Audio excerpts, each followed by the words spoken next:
ditching solar panels, embracing heat pumps in the future home standard. Rick gets hoodwinked by fake tools on Temu. Gary has a dispute with a smart meter installer. Gordon follows a man down a street. And we let a plumber loose on the Electricians Challenge.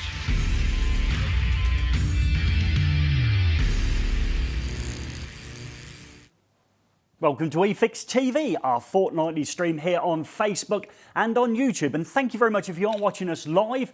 And your comments are immensely important to us because it gets you a shout out in the register at the end of the show. However, it could be that you're watching this stream on catch up and it's those comments that can drive future streams as well. And tonight we're looking at the future home standards. Breaking news, heat pumps are in, so we'll have many a happy plumber joining us.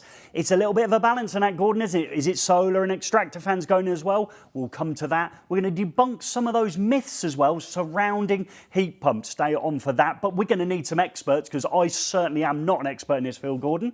No, and you nodding away there. And also, I'd like to suggest at this stage, before we get too into it and you bury me on it, we had our near most popular live stream last time out when I wasn't on the show. And I've been warned that I'm on my very last chance saloon. So if we don't get many views on this, it's all down to me and Hammond's success on the last one. But we need some people to help us this time, don't we, G-Dog? It is actually. And you might be thinking heat pumps, it is a bit of a plumbing theme tonight. Yeah, it is. But along with heat pumps, there's a lot of electrical work, which we will come on to. But as ever, we try and find the very best guests. When we get to a new topic, we like to find someone who actually knows what they're talking about. And we've got two fantastic guests tonight, and they're over in the green room. Let's just have a look at them across. They waved to us. Well, they waved to us in the green room. Oh, there we go. There are resident experts in there. We've got Paul Spence from Heatley and Oliver Gledhill from Stiebel Eltron. Okay. So, well, let's complete the circle because these are both really good contacts from Griff Thomas. Sorry, Griff. That's a disaster. And when Griff's on, we know the Oracle of Knowledge is on, and Paul's got a giant, and let's do a Garyism, whiff of being that person as well. I'm trying to do the hands. I'm trying to get your bingo cards from a fortnight ago filled in before we start with also electricians. We've got an RCD bombshell to drop, and it's important that you stay on to get up to stream on that because there's going to be some mistakes being made moving forward, isn't there, Gordon? And I think our industry's got to move with them as well, haven't they? it is, yeah, and it's something sneaked up on me, actually, and yeah, I found the problem at home as well already. And it was, it was surprising. So I would stay on because that will certainly ruffle things up a little bit. But talking of at home, you seem to have parachuted in one of your problems from at home into us this week, don't you, Gordon? As we're talking about maybe some of the mistakes that we've made. Yes, so okay, so let's, I guess it is time to look at who we've upset this week. New segment.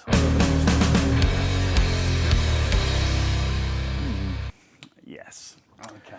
Yeah, so following on from the last, people might know the last live stream we did was all about the subject of meter seals and things like that, and the cutouts and things like that. Yeah. And just by coincidence, and this was not planned, we were due to get our meter upgraded to a smart meter. Yeah. What could possibly go wrong? Well, yeah, with your backstory in history, 3 years are going wrong, I would suggest. Yep. So we got that booked in, and yeah, it was. Let's just say it didn't quite go to plan, Gary, did it? Well, I've got another one to add to this caveat is the fact that we've now gone with. We're going to put a voice on some of our shorts. Something again we've reintroduced. We did it in the early days. We actually was talking during our shorts. We pulled away from it. And I think there's a time where you need your voice. You know, look at Ryan Davis. He's always got his lovely cheeky chappy voice when he's doing his videos. And I said, let's put it back in.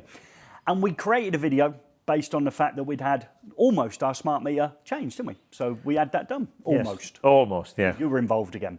Well, I was now involved. I just 3 years for your own smart meter. Yeah, okay. It took 3 years for mine. Then we seem to have imported the problem here now. So the guy turned up to do it, didn't he? And he did. We just thought, let's just see how this plays out. We're not going to mention that perhaps on our electricity bill, it doesn't say eFIXX. Oh, right, okay. It says Revivals Upholstery. Right, which I think was the previous tenant of this building. So anyone coming here to do a smart meter change would not know that we have a small following on social media and we're quite active in the electrical space. Apart from the large red van that says the Electricians channel, yes, parked outside, that the guy walked past yeah, numerous occasions, came in, didn't he? And wasn't very happy with the layout. No, he used words, and I think I did on the short video, he used words that to describe the electrical layout that were less than encouraging to suggest it was a good job that was done, which was quite heartbreaking. And Ross is in the comments, so Ross would have liked to have met him on his way out. We did a little video as well, didn't we? I'm sure we can play that little video as well. Can we? Have we got that up? That we can no, we haven't. No. We didn't put that one in. No, okay, so that's why that's not on the list down here. That's it. So he's come in, hasn't he? He's decided he didn't want to do any work, but he's also confessed his job title to me, hasn't he? Gas fitter. Yeah. He's a gas engineer. I think he puts engineer when you're a gas person, but engineer in there. But he doesn't work with electrics, and that sort of red flag went straight up. Obviously, he's going to change our meter, and that's a skill set some people can acquire. And he's then decided, I've had to walk away because I knew we'd have a confrontation, so I left the scene and asked Rick to step in for me because I knew I was getting angry. And then he's gone about half doing the job, Gordon. He's done. You've experienced this yourself, half an install, someone turns up and then leaves you again without the smart meter. Yep. So took the seals off, and I thought he was just going to the van to get some advice on the Wago terminals, and just vanished. He did.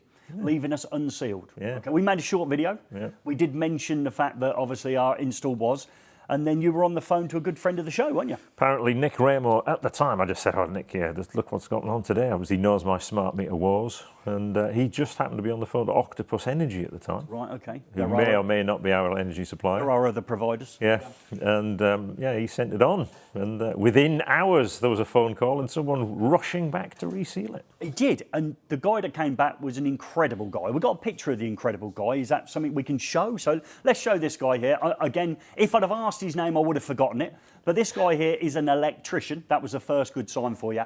And look at how he's dressed in order to body armour. Yeah, attack our meter. Okay, so he's coming in, and that's what he's wearing. And this links into something I've been doing this week, which we will mention on through, talking about electric shock and 13 deaths a year in the electrical industry, along with about 275 major instances. He wore all of that personal protective equipment, Gordon, so we could walk up to our black 3-phase cutout and touch it. So, it was incredible, and he proved there was no voltage present on there before starting to remove his PPE and then sealing our meter and cut out again. Yeah. That's how seriously he took going home to his family. Yeah. And I don't think, and we won't explore it too deeply now, but Mark Allison and the guys from Super Rod and all the industry, and we'll come back to their photos later on, are looking at that. But that's how seriously he wanted to go home that night, because he wore that much kit in case there was a voltage present on the actual cutout. Something we explored with Pegasus Electrical, and there's a video. It is. We have got a video on that one. Yeah. Yeah, and people are saying overkill. Well, that's what they have to do. Yeah, yeah. There's want to go home. You want to watch last times, you want to find out more about that. But speaking of those people you were with, Gary, I did find there was a photograph that came in. Oh, yes. Oh. I found a lot of people in the room. A lot of them seem to have done our challenge wall, and the people in the outrageous zone seem to have all assembled together in a row. Like-minded fools have something in common, don't they? So, so they've pulled themselves together. I'd just like to suggest, I haven't had a go at the wall yet, but we've got an early time in there. Nice to see you've gone in early with you. We think Darren Cranis's arrows even pink, and that was the people. So we've got people there from the ECA, from NAPIT, the NIC, Electrical Safety First. We've got the great people at TIS as well, Testing Solutions. The IET are in there as well. We've got the legend is the first winner of Person of the Year. We've got Mark Allison in there as well. We've got also Darren Staniforth from CEF and, of course, Super Rod represented on that picture. And those people were put in a room together to try and help our industry lose less people. Yeah. I like the way you're trying to put Neil Bridgman at the back because he towers over you. He's also, you don't want to upset Neil. Yeah. Okay? He's got hands that look like they hurt, I would suggest, as he comes through there. So that was it. So I've upset people this week from Octopus Energy, but I'd like to say that panel of people are going to try and make life easier for people. All right, okay. So then we also have upset this week Temu, actually. Have you had an email from them? I've had you put another short out where you decided to speak on it, and we're going to come back to what caused this a little bit later in this show because it's going to get worse, actually, because we're going a little bit more in depth to it. But I got an email from Temu. You did? Which was, and they were very interested in your short, and I've got a reply to it yet. So that was that for us. So that was fun. And then we also upset a viewer, last time. And I think this was an interesting one, actually. Hang on, last time? Yeah, last time. Last time, okay. Yep. I would imagine you upset loads of viewers last time. That's why the viewing numbers are so big, because they're jumping in to see who you're going to upset this week. So apparently we do have a viewer who is very hard of hearing. Okay. Yeah, Mo McGonnell, who actually likes to lip read what we do. And obviously on the live stream, your turn, your notes, I have to turn to the screen, stuff like that. When we do that, he can't lip read. Okay. Yeah. which I thought, okay, fair enough. We'll try and always talk to the camera, but we're looking at 6 angles, so it could be anywhere. But my advice to Mo is obviously we do actually do quite a bit for people who obviously English isn't the first language, or people who struggle with hearing. So all our subtitles normally for all our other videos go off to be processed by a human who tries to correct all the mistakes. Yeah. Doesn't always happen, no. But they are there if you just click the CC button. So if you're watching tonight, I don't know whether subtitles come out live or if there's a delay. I would imagine they're processed after the video goes out, because you usually have to wait for a delay before you can even alter the subtitles, don't you? Yeah. So would you say that was Mo? Yes, so I'm going to look into this camera here, and I'm going to try and speak to Mo.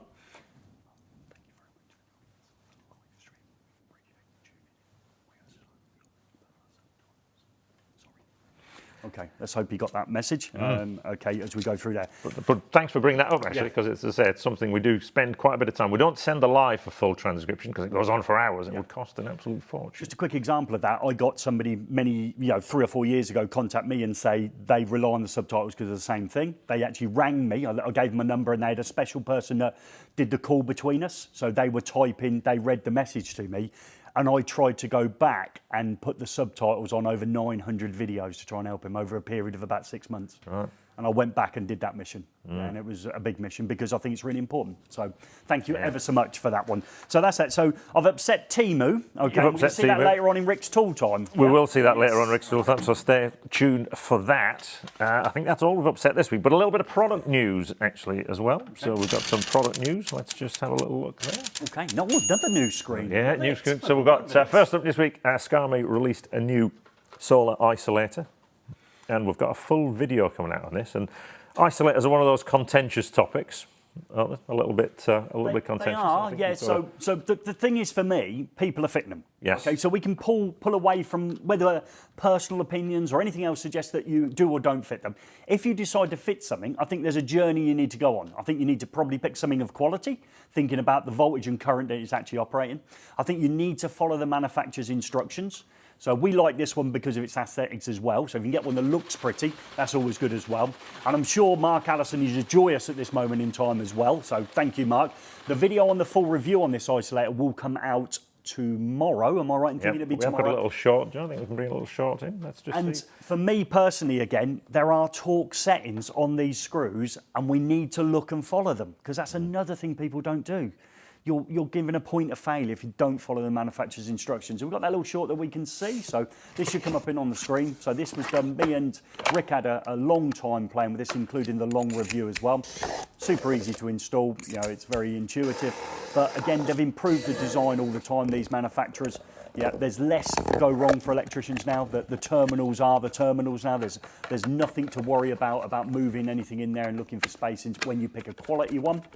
And obviously we're going to put our strings into here for our DC isolator. Now you go into quite a lot of depth, don't you, Gordon, about when there is an absolute necessity to fit a DC isolator. Yeah, but the biggest learning is how to specify one. So what people might not realise is in an AC isolator you used to deal with categories AC22, AC23 for your inductive loads. But what you'll learn if you watch the video, there's a similar system in play for PV loads, defined as PV1, PV2. And actually, in some cases, I think people either over-specify the isolator because the rating on the isolator may not even get close to where you need it to be, or you can underrate them. And it's one of them things. It is identified as a weak link in the system. So if you are using DC isolators, you need to make sure you're specifying them and designing your system correctly, and obviously installing them correctly. So treating the ends on the cables and things like that, it's all required, isn't it? Thinking about the voltage and current these are drawing. Please use the torque settings and please specify the correct one is what we're trying to say, and that's what that video does. It's a good learning journey as well, isn't it? You take people on a little bit of a European come English obsession with isolators as well as we go through. But for me personally, pick quality. It's like anything in it, pick a quality isolator that you can trust. Yeah. And I think we can trust the one from... And to match your OCD, it matches the AC ones as well. And we'll come on to isolators, because there's one place you do need to have an isolator, and that's outside by your heat pump. Oh, okay. And that's something we will get up to later on. You might need to have more than one as well. Oh, right, okay. So that's our Scame isolator that we've got in front of us here, a DC one. We love that one. So again, from design point of view, we think that is aesthetically pleasing, and it doesn't stick out. Another highly encouraging feature, I would suggest. Yeah, it is. And then also in other product news this week, Gary, as well. So we have the RF Solutions Ferret. Now, I think this has got a name that people aren't using. This is the Rickdin. It's a bit like LinkedIn, but it's Rickdin. Okay, this design came from who?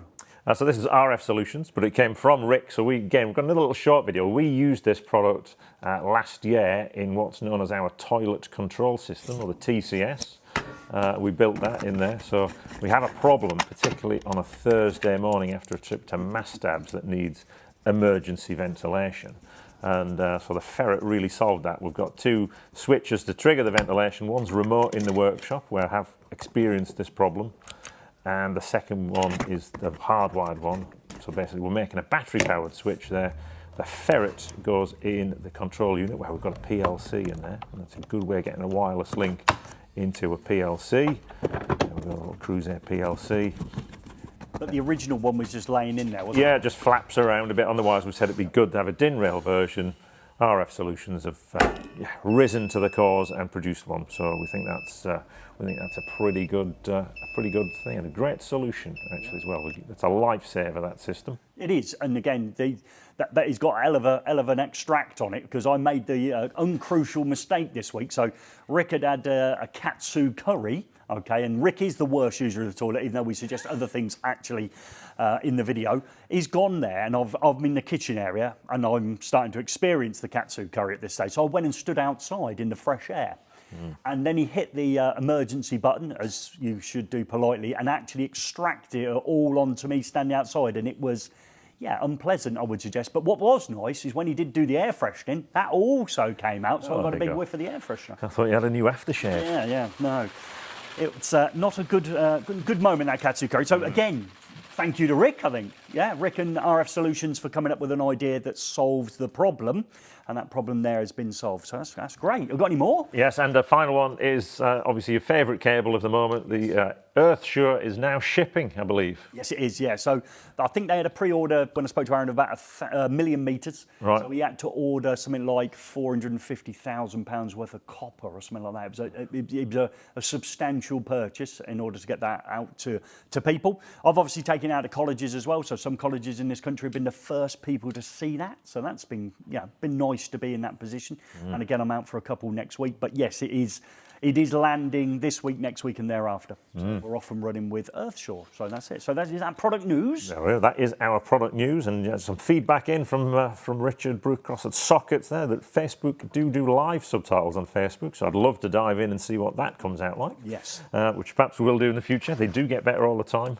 Someone's bought some £4 safety shoes on Temu, so perhaps we're going to revisit that one later on. And yes, the isolator can still be locked off in the on or off position. Yeah, and again, we cover those. We cover all those things.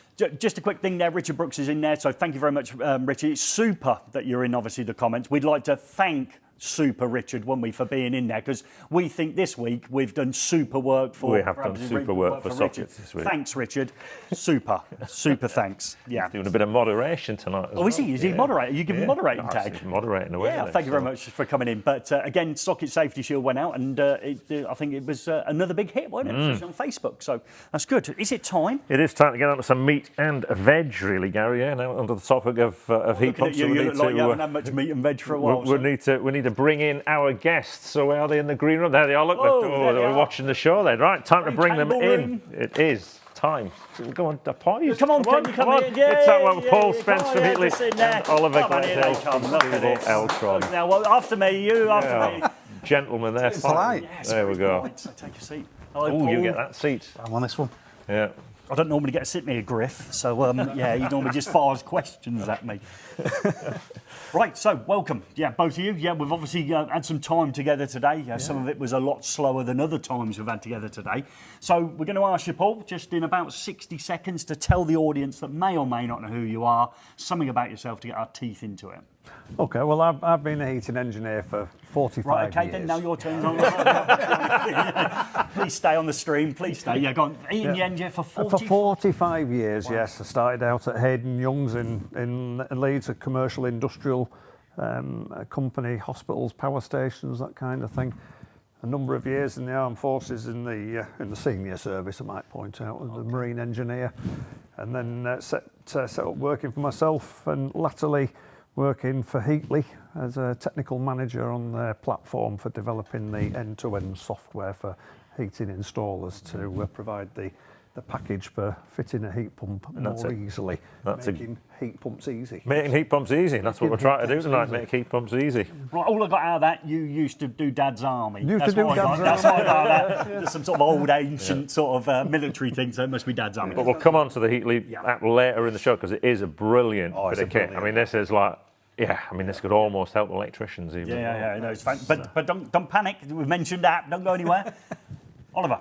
So, Oliver, I've been in the industry now since 1996, started at BSS, and now Regional Specification Manager for Stiebel Eltron on the renewable side for heat pumps. All right, BSS, what are BSS? They're wholesale, aren't they? They are, yeah, they are. Married, 3 children, 1 grandson. Wow. Are they all on tonight? Some of them are, I think. Oh, right, so we'll have to watch Grandson's only 3-month-old, so I don't think he will be.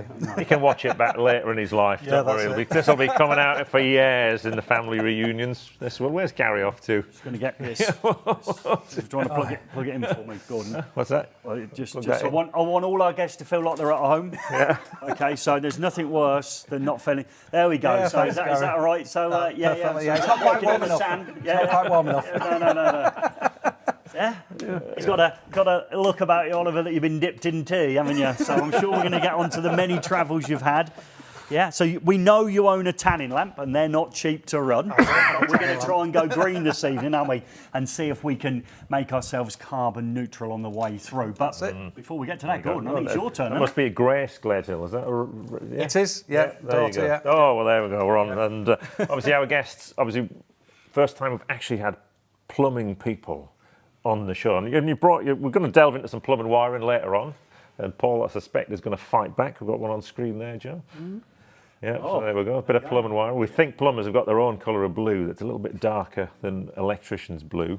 Yeah. So they only carried PTFE tape. What does PTFE stand for? Plumbing tape for everything. That's the one, yes. Plumbing tape for everything. And obviously we've got the challenge wall coming up now. You brought your tools along for it as well. So we'll see. We'll see how they got on. So obviously now it's time for everyone at home to play along. Yeah. So you get to gamble on the times that our guests did it in tonight. We just have a little bit, give them a clue about their electrical background for them. So just any electrical background, Oliver? No, the normal tool that I normally use is one of these, a pen. Pen. And a calculator. Yeah. Have you got your pen here, or did you leave that over there? Oh, it's back over there. What a crayon.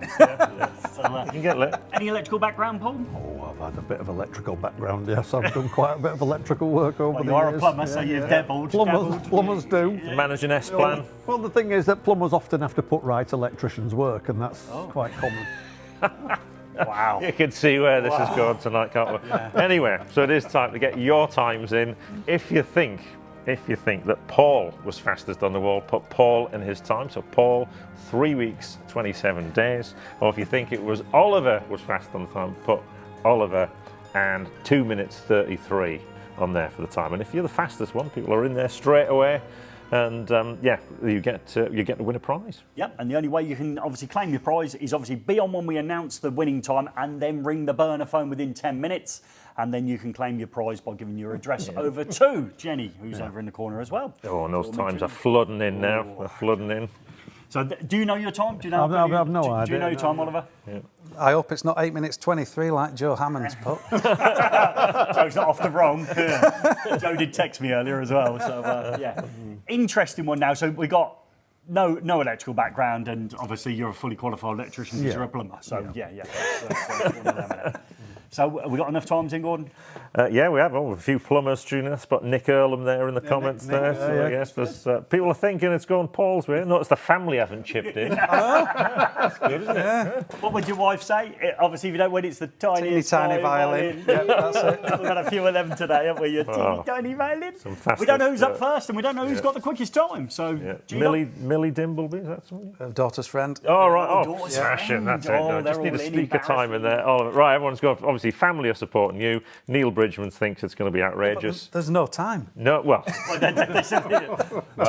Two your runs didn't have to. let's see how we get on. This is the first time we've seen this. Here we go. That's right. Who's Who up? knows up first? Who's it going to be? Is it going to be Oliver or is it going to be Paul? Oliver, I think, first, wasn't it? Oh, it's Oliver. Oliver's off. Okay, out with his Dactarin style slacks. That's off For to a those people who are old enough to remember. Start. Got a bit of twist in there to start there. So, yeah, do you remember We're doing here. That's a lot of twist in there. Looks like a swatch watch. Right, oh, Hey! Refusal. Got all carried away. Bit of a swatch watch going on there from back in the day with the orange strap. Like it. Going to kneel at any point, or is those cream slacks not wanting to get brown knees? Oh, that's good. This is good. Done it in there. Still, I suppose with the colour of your skin, you're always ready. Oh, hello. Oh. What was that? What was that? Horrendous. Second, this looks worse. Yeah. Oh, we got There up. we go. Right. Right. No. Oh, teeth are out. Oh, teeth. What's that? That's a Maloney. Yeah. It still didn't work. Did he not? No, oh, no. My word. Wow. For those who don't want to stand for the next 3 days. Now, if that was water, you could have just poured it down the top. There we go. Right. Oh, we're starting at the top now. Okay. We've had a change of tack here. We've given up on the socket. We'll go on it. You look like you're really thoroughly enjoying this run, don't you? I'm not. Tying it in knots here, going top down. It's always good to do top down. The sockets magically come off. Oh, look at that. Ripping that cable through there. Aggressive. Right. You're a cricketer. I've got you more down as a rugby player here. So there we go. There's that watch again. Ooh, wrestling that end off there. Yeah. Off they come eventually. Yeah. Here we go. So has everyone noticed the thinning carpet that is your haircut? So yeah, all right. With the teeth. Family pride here. Could be about 450 quid's worth of veneers when we finish this. Here we go. So into our black Lewden consumer units and into our mini RCBOs now. We've upgraded our consumer unit and it is a thing of absolute beauty. What do you run? You had the nicest looking consumer unit I'd ever seen. Okay, it wasn't this run, but it was one of the runs. Here we go. So back on you won't put those knees down, will you? No, I'm crouching you won't put them down. No. Season starts in about a month, so I've got to get ready for wicket. Because you're wicket keeper, aren't you? Yeah. So you're used to. I'll be walking like John Wayne for a few weeks if I don't. Right, okay. This is a bit like a cricket match. Lasts for ages. It's going to be a draw though, Gordon. Here we go. So we're being silly mid-on here. But, there we go. Right. You're wrestling with the wires there. Yeah. We did give you those combination wire strippers that you loved. What's up with juggling there? What's a little dance there? A little celebration. So we know this may not be your quickest run, but we'll get your quickest time. Oh, is that on the floor? Was it? Oh, what's happened there? We've had a disaster, and well, dear. So we're gonna have to leave that for a moment because you might be able to run it in the bottom hand corner and then bring it in when it's bigger. Does that make sense? Yeah. So what we're going to do there is obviously we're going to wait for that one, okay, to come through. But let's discuss a couple of your runs that were not as good. Now, first run, that was your first run. Yep. So we tend to record your first run, don't we? Yep. Lots of refusals, weren't there? I left the room, I think, out of personal embarrassment because I coached you to start. I couldn't leave the room, could I? No. It was not good. And then the second run was going swimmingly, wasn't it? Absolutely swimmingly. I dropped a screw and then lost it. You lost a screw, yeah. So you couldn't get that front on. So before the comments come in that I don't have a screw loose. No. We couldn't find it, okay, before we get there. So we're just going to run it in the bottom hand corner until we get to where we need to be. Paul, all of your runs look good, to be honest. Okay, yeah, they were all consistently, the times were very consistent. Which run do you think you were quickest on? First one. Okay, that was your slowest run. Really? Yeah. So you made some mistakes on the second run, didn't you? Well, it was the fact that your RCBO was broken. Oh. As was the socket retaining screws, they were broken as well. Yeah. But I didn't complain because I'm a No, you waited until you were live on the telly to do that. I'm a plumbtician, you see. Yeah, plumbtician. Plumbtician.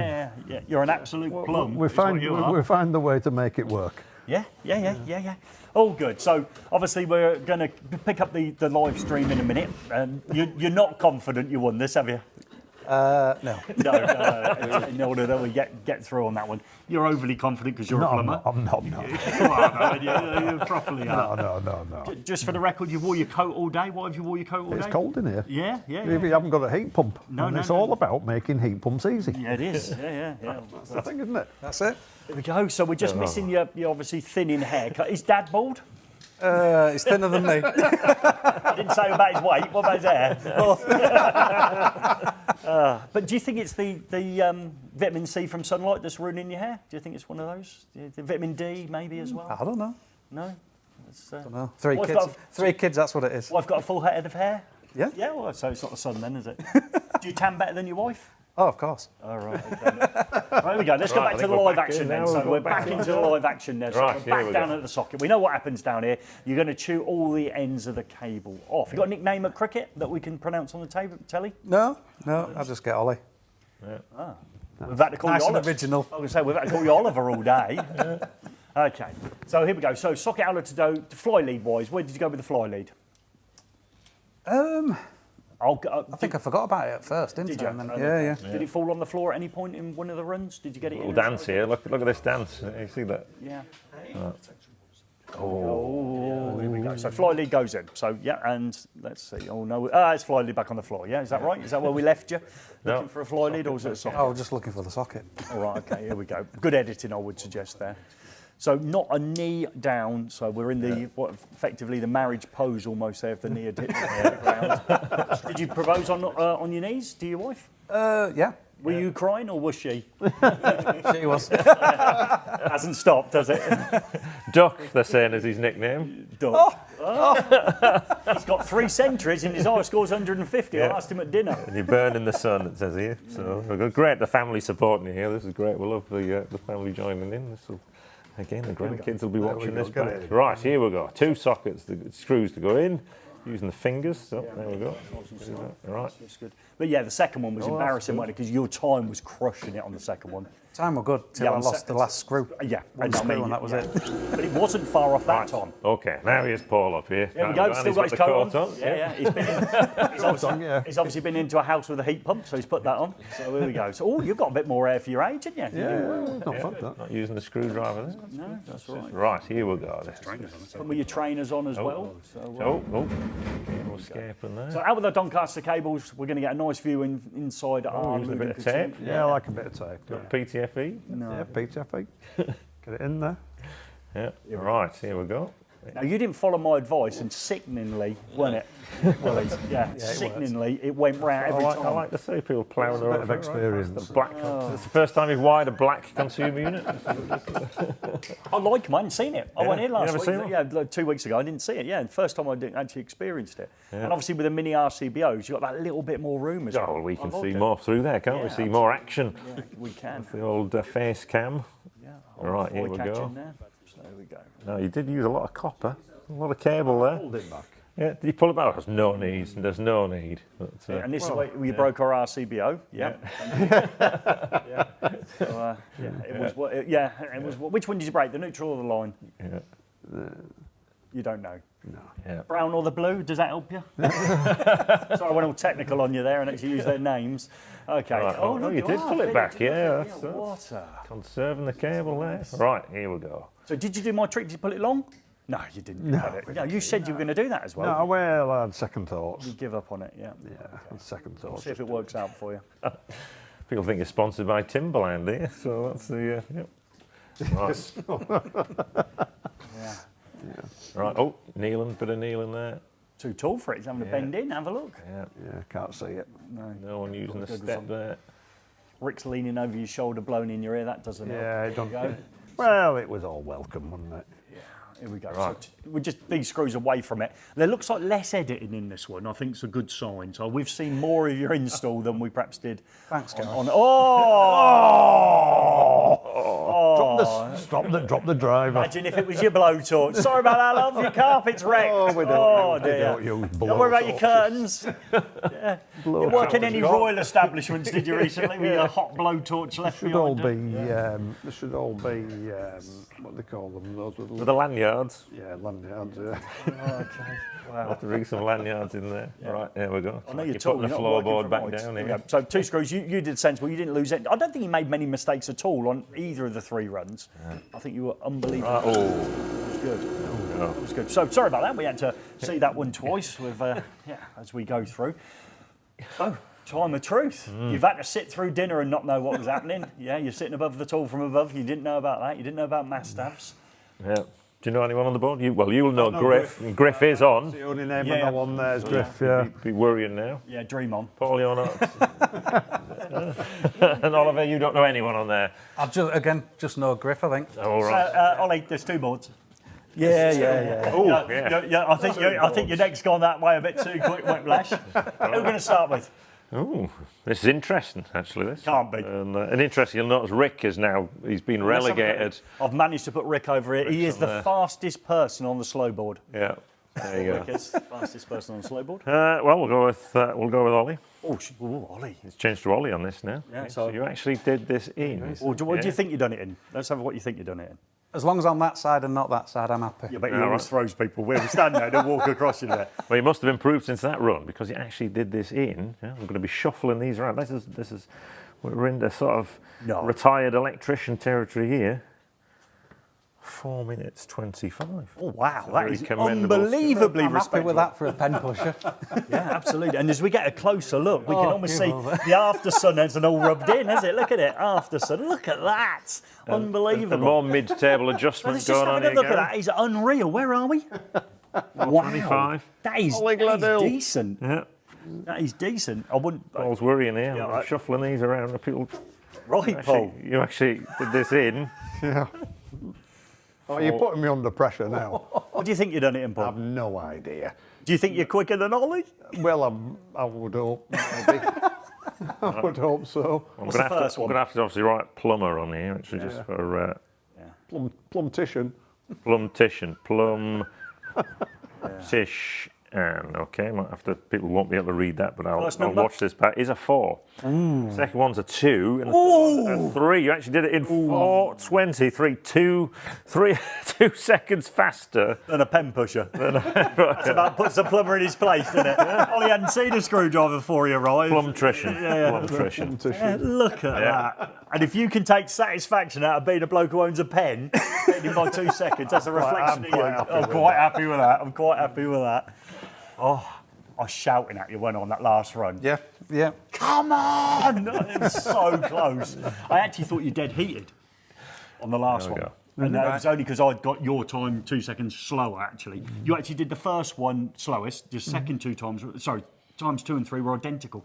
Oh, really? Yeah, so your Jessica Bancroft, is that another relative? Daughter, eldest daughter, Yeah. Go on, Grandad. Yep. There you go. So that's good.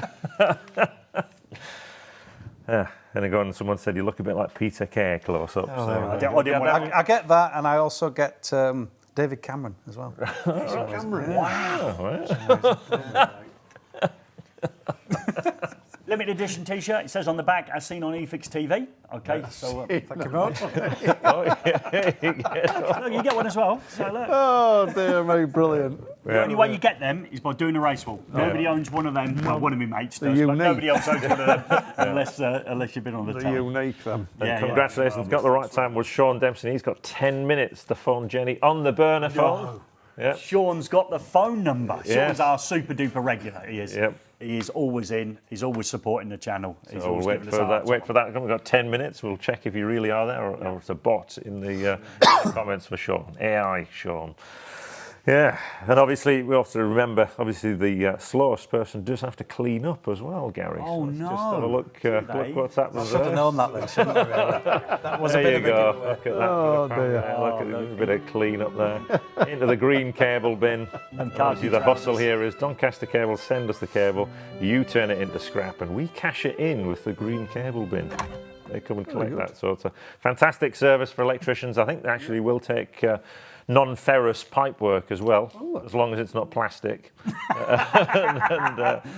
Orange coloured, non-plastic. They send you a bin and you just ring them, you hide it somewhere safe, obviously, and then they come and collect pick it up. and they give you cash the same day in your bank account. Yeah. Very good. Yeah. And they've got south because my mate Marcus has got one in Wellingborough and Rick's got one up here in north. Let's just see what's happening over on the burner phone. Yes, congratulations. How many times have you won this, Sean? Do you think we should send you a gift? Absolutely. He's a nightmare, isn't he? Yeah, well, So let's Sean's in there. details. Say hello, Joe. Yeah. How are you? Everyone, I'm very good, thank you. Good. You're all doing well. Well done. And we're going back. You were second in it. Yeah, and we've had a super chat from Richard Brook, Gary. Richard Brook? Yes. What are the chances? £50, he's been very generous there, yes. Oh, Rich. Because we did help him out for sockets. We put a little, you extracted a little bit from one of his videos and put it out on So full story, just for full disclosure, we're watching Dancing on Ice 2 Saturdays ago. I was trying not to watch Dancing on Ice. I've not got anyone invested in it this time round. So I went through my video collection and found one on Creative Short, and it did all right for him, didn't it? I was quite pleased with myself. I spent Saturday night doing that rather than anything else. No one invested in it, was that? Well, Well, you only used to normally watch it when Philip Schofield was on. I enjoyed it when Holly was pregnant. I must admit, them episodes. But no, I liked. There was there was a couple of good blokes that could dance well on there. I mean, properly dance well. I can't remember his name. If my wife's in, she'll remember his name. But he was good, and it was worth watching it because it was like, wow, you know, for a celebrity, he could skate. But since then, it's gone downhill.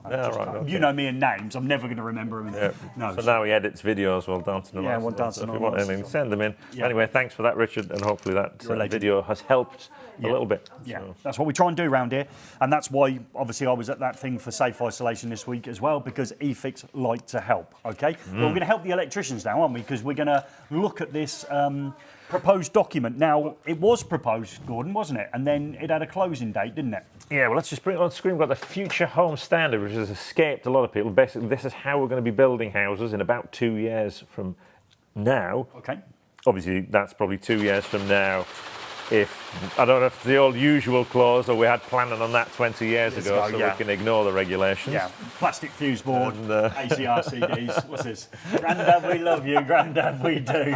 You look like David Cameron, do you? Yeah. Fantastic. Whoever sent that in, thank you. We need to circulate that to a few more people, but we don't want to get it going away. So what we're saying here is then they set like a minimum criteria for new house building. Trying to reduce carbon emissions from homes by 80% from the previous level, which has just been... By forcing home builders to meet a certain minimum standard. Do you agree? Yes. And this, so this is the minimum standard. Yeah, and it's documents out for public comment at the minute. Now, it was supposed to close at midnight tonight. Oh, we were putting pressure on our audience to get there. After a call from Octopus Energy earlier in the week, I rang the government and I said, look, the eFIXX viewers will have a say on this, and they've extended the deadline until the 27th of March. So you've got until lunchtime on the 27th of March to get your comments in, and most people haven't looked at it.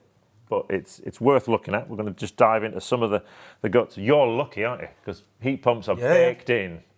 Oh, that's it. They certainly are. You will not. There's no way a gas boiler or all these other hydrogen boilers, anything else, can meet this standard. It's going to be heat pumps. Okay, so breaking news for everyone watching this. So from 2025, when the new standards come in, every new build will have a heat pump in as a minimum. Yeah. Okay, so bang, it's it. Or major alterations as well. Ooh, so if you're major working, alterations. so extensions and things like that. So through building regs and planning. Right. Okay. So if you were building regs and that, they could say you'll get it, but you need a source heat pump. In effect, yeah. Oh, right. Okay. I like it. Yeah, that's good. So that's the first bit. Right. So let's just have a look. And then solar panels. There's going to be two options. No. One which solar panels are included. Okay. And one where they're not. Wow, there's no grey area there, is there? Yeah, and the basic argument is that solar panels make a relatively small contribution to the carbon savings of individual homes compared to the switch to low carbon heating. Right. Yeah. So rather than saying we think both are great ideas, which I personally do, they think one of them's a better idea than the other one, and because home builders are very hard needles to move, we're actually gone down the route of saying we're going to push one definitely in and one's a maybe in. Yeah, which, I mean, I've looked at this standard and I've left a link in the description for anyone who wants to get to sleep at some point tonight. Just I'll start flicking through it and you'll be, it's quite extensive, but for me personally, I thought it was quite a low bar. Yeah, it's not going to have Kevin McLeod getting all excited to turn up to the first one they build. I'll put it that way. We're not using straw bales or anything like that to build houses. Wall insulation and passive homes or anything like that. Okay. So we've done our usual. So if I flick through, there's two options. If you just flick there's option one has everything or a few things: wastewater heat recovery, a heat pump, which is things that we don't understand in there.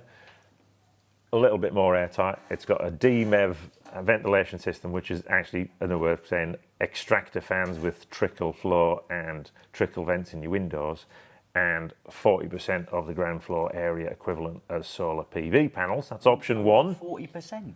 Well, you've got to think half a roof, isn't it? If we're south facing, it'd be the south facing roof. Yeah, I like well, that just one. bring that back in, Joe. And then option 2 has a heat pump, and everything else basically is no waste heat recovery.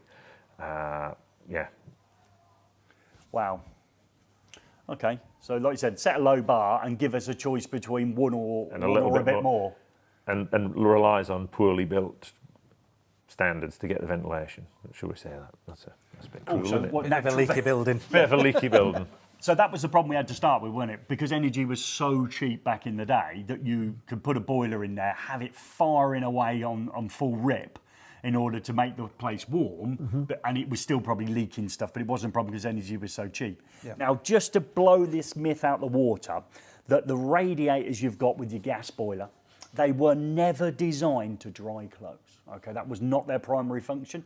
And when you move over to the air source heat pump, making heat pumps easy. Yeah, making them easy. It will not give you the same sensation, will it? So as your first myth, they're not there to dry. They must ruin the performance of the radiator when you put a load of clothes on. They won't work. No, okay, as intended. Yeah. But you'd have a dry set of underpants. You'd have very warm underpants. Yeah, okay. So just get that one out there first of all. That's not their primary function. Right, let's go through what we're going through then, Gordon. Yeah, so that's the 2 options then, and I would encourage people to go in there and fill in the forms and pass your feedback in there, because everyone had just assumed a future home standard would have solar on it. Yeah. I can believe it when you said. Yeah, and it's not baked in. They're saying because the whole electricity grid's going to be decarbonised anyway, it doesn't really make that much difference. But the cost now of solar panels, and my sort of problem is with this is homes, obviously you buy a house, what sets the price of the house? Well, the area is, it's not so much what it's built out of, it's the land value and the location that sets the price. Most houses are paid on mortgages that last for decades. Really the difference to the mortgage owner. Yeah. An extra £10,000 over 20 years, and that reduction in your bill, I'm surprised they didn't put more. Is this again a little bit of a, let's do a Garyism, whiff of actually the home builders leaning on the government again, is it? It sounds like it, doesn't it? It's like they don't like to put anything in beyond, a few downlighters in a USB socket. They've crushed it, haven't they? That's what they think, yeah. Yeah. Okay. So they're going to just bring option 2 back up again, Joe, on the screen. So so I guess it could be political, we don't know. It depends on who's in power next, might decide which way that flips. Yeah. Well, one of you's got a blue T-shirt on and one of you's got a red one on. I don't see you in a blue one for a while. But, okay, yeah. But I would say if it was the current thing, they've normally picked the low bar, haven't they? Yeah. I'd imagine. Do you think they've extended it to get it into another parliament, or will it? No, it's March. It's 27th of March. But I don't know what happens after the consultation. They digest it and then Again, comment away. How disappointed are you? Hopefully Neil Bridgman's in the comments. You've seen him come through because Neil Bridgman's going on this journey. So Neil's gone solar, EV, he's got battery, and he's got air source heat pump. So he's your person to get the other side of the story when we pitch ours this side of the Now, just be clear, that could be. Now, there's a term in there, wasn't it? SCOP? Is that a SCOP? SCOP. What's a SCOP? That's a seasonal coefficient of performance, Gordon. I thought it was that. I was just letting you get that one in. So what does that actually mean? That's the average of the whole year of your input to output. Right. So if I put in 1 kilowatt of energy, and they're saying 3 kilowatts of heat output. Right. And so that means that could be a ground source as well, does it? Ground source, air source. Yeah. Okay. So someone said that clarification. You say all year. Now, if I lived in Scotland or I lived in, I don't know, Devon, I'm obviously going to have a slightly different temperature. You are. Across the two. You're more likely to improve in the warmer area. It's more likely to reach a higher standard. Right, so it's not generic for the whole country then, this number. Now, I might get this a bit wrong. I thought the sort of whiff, again, Gary, whiffing it in, is 4 to 1 the point of which it starts becoming economically equal to or better than a gas boiler. And you just told me it's 3 to 1. It nationally is around 3 at the moment. Okay. Ollie, what about your unit? So we our units, we expect to get at least 4.5, 5 to 5.5 SCOP as well. Okay. So we should be. So I put 1 kilowatt in, I get 5 kilowatts out. Yes. Yeah, let's go to 1 to 5, make it super easy for Gary. Yep. At that stage then, do you agree if I got a 5 to 1 that the switch from gas to electricity is now both energy and financially efficient. It is. Yes. Right, okay. So we know what happens with technology, didn't we? The Nokia phone, how long ago was that, Gordon? 25 years ago? Yeah, something like that. We know how phones have improved over that short period of time, 20 years. It's viable. Yeah, it's going in. This is where we're going. It's viable now. Yes, but it's got to be installed correctly. But you have to install the installation properly. And do we think these new home builders are going to have the top installers in there? Highly unlikely. Yeah. Well, let's just have a look. So it does mention that in the consultation document before we delve into the other things that are basically background that fixed building services such as ventilation and heating systems not being installed correctly, and occupants in buildings used in different ways to those assumed at the design stage. So drying clothes on the radiator, Gary. So so there's obviously government predicts these things and then it never really happens in the field, does it? There's a gap. Yeah, there are a number of issues with that. You can't actually control how a homeowner uses their home. Yeah. They can leave windows open, doors open, kids in and out all day. They can have the tweaking and fiddling with the controls and readjust the settings themselves. You are a fun sponge, aren't you? They can ruin the performance, but on the other hand, there are many homeowners who are very keen and fully understand the complexity of it and are quite happy to use the installation properly. And they are more likely to reap the reward of lower running costs than somebody who's more negligent in the way that they live their life in their own home. Yeah, and I think it comes back to, this is a really big one from Joe Robinson, okay? I think it's Joe Hammond in the comments tonight, but Joe Robinson's a great believer in we've only lived like this as human beings for a very short period of time, which we think is normal. If you look back in the history of mankind, okay, or maybe that's the wrong words now, personkind, as you go back, we've lived all kinds of different ways as we've got to this point. This is not normal. And we think it is, and now we've got to make an adjustment to what we think is normal, and that could be having a house that doesn't leak as much, and we actually now start thinking about keeping our energy or heat in our property and how we manage the heat within there, and that's what this all links into. It's not just the heat though, is it? It's the hot water as well. It is. It's no good having 20-minute showers and 4 baths a day. You can't do that. Sorry, guys. I've only been living this way for 10 years. The hot water production will ruin your overall SCOP for the year. So you need to manage the hot water that you use more effectively as well as your heating. Back to washing in the sink. Well, no, back to having showers and being realistic with how hot you want to shower and how long you want to have one for. Oh, okay. But you, again, it's going back to changing people's habits, and they think this is normal. It's educating them to the tough. new way, it's as tough. it were. Yeah, I mean, so I'm very much in a shower. I do what I have to do and get back out. You probably scape and all sorts of stuff, or you get a little bit of lotion on the exit and all the rest of it. But my son's in there for an hour and a half. You know, I mean, like, if he don't drain the entire tank, he ain't happy. He gets out when he goes cold. That's exactly what will happen. Yeah. So we can't do that, is what you're saying. Or we're going to modify our approach. Well, I mean, there are other ways. You could just have an electric shower off your PV, couldn't you? And you could run it all day, every day, if you like. Okay. And that won't affect your heat pump. But if you run the hot water system from your heat pump and only from your heat pump, then you are likely to lower your overall SCOP if you use a lot of hot water. So it's the hot water, really, a lot of that energy that we use is in hot water heat rather than heating. It's a lesser performance from the heat pump because it has to run hotter to heat the hot water. So we're getting the rads to 20. We're not happy with 20 coming out of the shower, are we? You can't live at 20. No. Right, so there's loads of comments coming in. We're going to try and jump through some of the ones we identified that people often. I'm just going to say a good positive solution would be to fit PV as well. Smart grid ready. Utilise the PV generation to run the immersions within the domestic hot water cylinder, which is in effect free electric to heat the hot water up and above 50, 60 degrees, which is then where it needs to be stored at. And that's where we are anyway.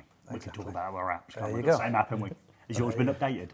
Yeah. Yeah, it's awful, isn't it? And the grid picture's tiny, isn't it? And thin lines, it's awful. That's the one. Have you gone off on the SunSync apps? Yeah, it's updated. The picture's terrible now. You haven't got an air fryer as well, have you? Yeah. Tanning lamp? How much do they take? I've got one. Right, where are we going, G-Dog? Yeah, so it's, I guess we'll start looking at some of the costs of heat pumps. Yeah. Yeah, obviously they are a higher cost to boilers. There's no getting around that. But with boiler upgrade scheme, that's in effect to take away the cost of the equipment so that the install cost is roughly thereabouts to what a boiler swap would traditionally be. Mm-hmm. Yeah. And is that £7,500? Yeah, the boiler upgrade scheme, £7,500. So do the rough math. So if I get £7,500, Yep. I'm only really paying the money I would have paid to change my gas boiler as the extra bit on the top. If you say it's a £10,000, £11,000 full job for a heat pump, you're only having to pay £2,500, £3,500, which is roughly what? Yeah, for an average install. That's for the average. Yeah. But there'll be people who need significantly more. Right, okay. Yeah. Yeah, but again, if their property is significantly larger in scale and they have a significantly larger air source heat pump, they've probably got a significant larger wealth. Yes. Yes, okay, yeah, that's fine. Yeah, they're rich. Yeah, okay. We've got one behind you. Can we just show the audience so they can see this one here? Yeah. Which behind us. This is your small one, yes? This is our, smallest in physical size, but it's our 8.5 kilowatt unit. Okay. Now, Single a lot of phase. people are going to, like I did, so my wife and me are thanks to Gordon, being nominated to be the people that have one. I'm just trying to show you here, darling, what it looks like. Okay, and that's got to go out the back of the house. Now, I see them and they look considerably smaller than this, but you've got a sort of saying for that, haven't you? What they've done with their technology? Wouldn't necessarily be a saying, but generally they've been derived from an air conditioning unit to run in the opposite way.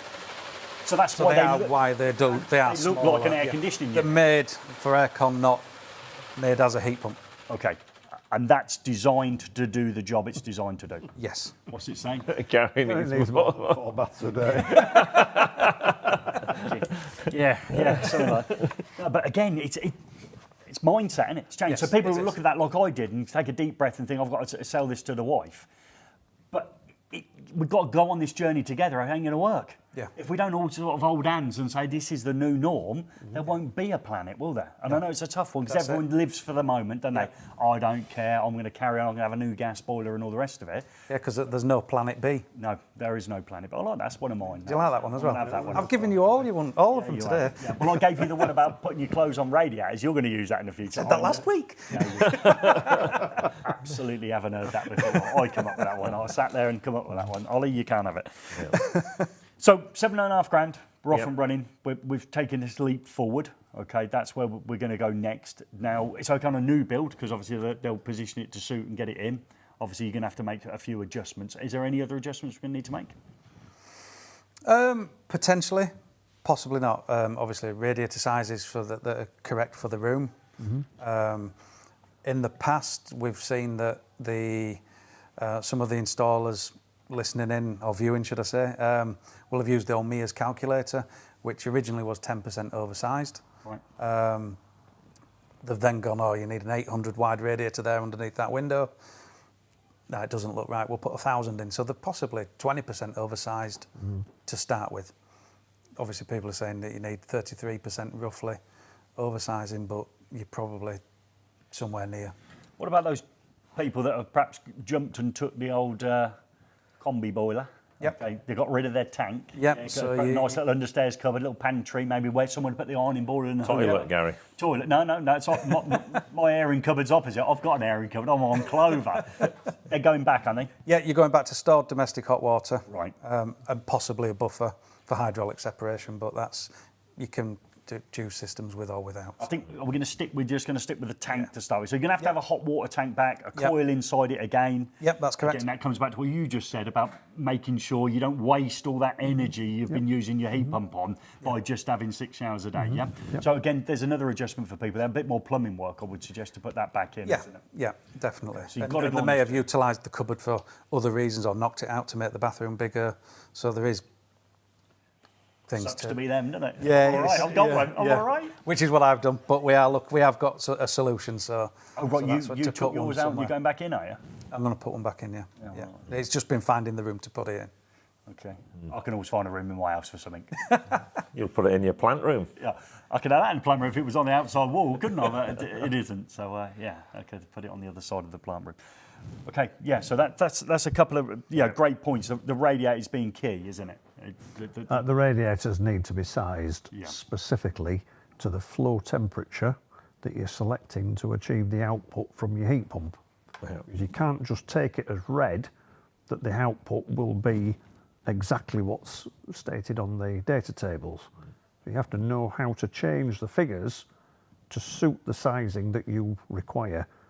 You might have to size the radiators differently for the same heat pump relevant to the output that's stated on their tables. Right. It doesn't necessarily correlate that you're following one set pattern. Right, so big is not better. It's not necessarily. No, okay. But there will be oversized, but the oversize factor will depend upon the flow temperature that you choose. And the flow temperature will depend upon the output that you need to achieve from the heat pump. Okay, yeah. Yeah, but we learned something earlier on today, because obviously I think with gas boilers, people tend to you can get away with almost anything, can't you? More or less. Because there's a lot of heat there, and people blast it on and the house heats up. But with a heat pump, you pointed out earlier on that actually, and I didn't realise this, the output from a radiator depends upon how you actually plumb it, which side and the valves, the flow and return leave from. You do, yep. So piping a radiator up bottom opposite end will give you 96% of the stated output of the catalogue output. Who got the correct answer when you asked the team where they should be plumbed in? Well, Oliver. And if you pipe it up top and bottom opposite end, you'll get 105% of the stated output. That's the best way? Yeah, that's the best way to do it. But you pointed at him. Well, you just went... Yeah. Unbelievable. Unbelievable. That's the only thing. I knew that, and I got that one right. You don't even let me have my moment, do you? You've got your moment. So again, you could. So what we said there was to improve the efficiency of the actual system. You might just move one pipe to a different position. Whether it looks perfect or not, you could. Can you get an extra about 9%? You get from bottom opposite end to top and bottom opposite end, there is a 9% difference in the output performances of the radiator. Now, it may be that when you're sizing a radiator, there won't be one that is precisely the watts that you require. Right. So you have to select the nearest one to it. Now, that typically has been the nearest one above the figure that you're after. Right. But it may be better to size it below the figure of heat loss that you require and then raise the output of the radiator by top and bottom opposite ending. And that will bring you back up to the figure that you need. Right, okay. It's not necessarily just a case of doing the calculation and choosing that specific radiator. Okay. There will always be more than what's actually required. Makes sense. Yep. Yeah. So all these scare stories, you see that you're going to have to replace all your radiators and double the size of them all.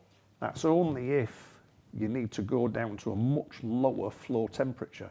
If you're operating at 55 flow, your oversize factor is going to be different to if you're operating at 40 degree flow.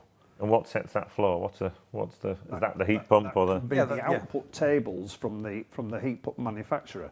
If they say at 40 degrees, you will receive this 13 kilowatts, but you can only get that 13 kilowatts if you widen the differential temperature across the radiator. Mm-hmm. You need to know how to do that. That's just a calculation. Yeah. But you won't get 13 kilowatts if you're running it at 55. Yeah. So if your heat loss is 13, you'd need to look on a table to see which heat pump is going to give you 13 kilowatts, at what flow temperature is that achievable at what differential temperature that's achievable at, and then size your radiators from that mean water temperature. It's complicated.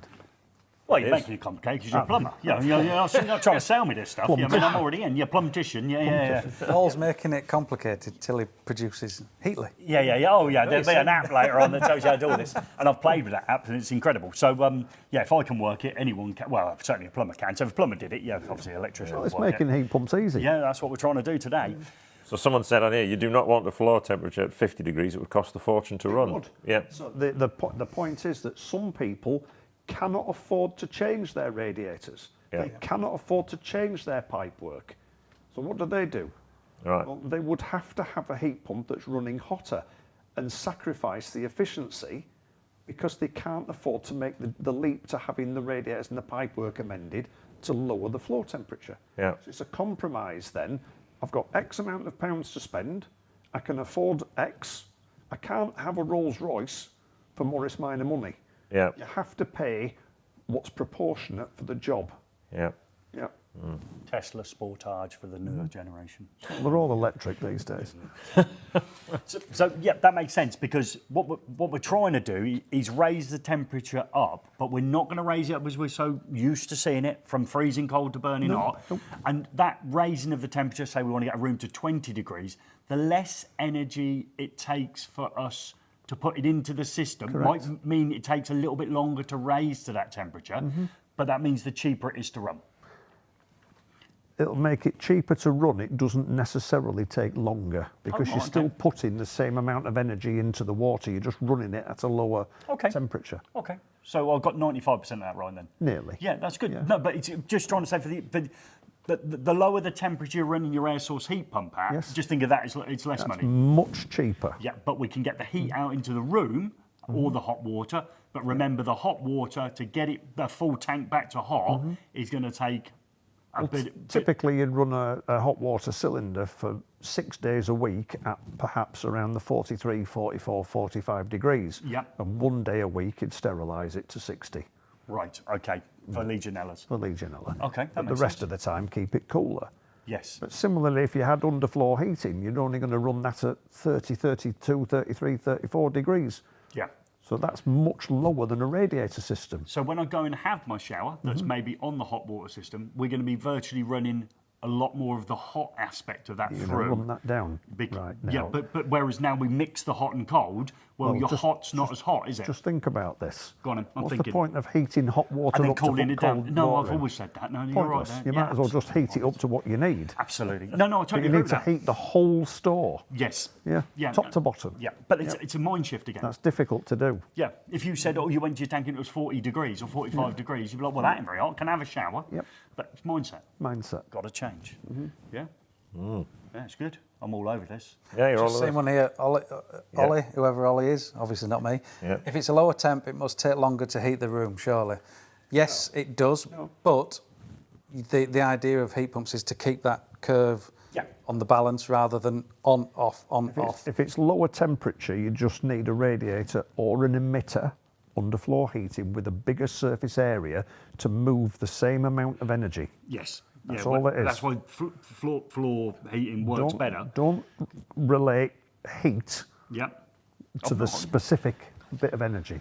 I can have 5 litres of water at 20 degrees. It will use the same energy as 1 litre of water at 100 degrees.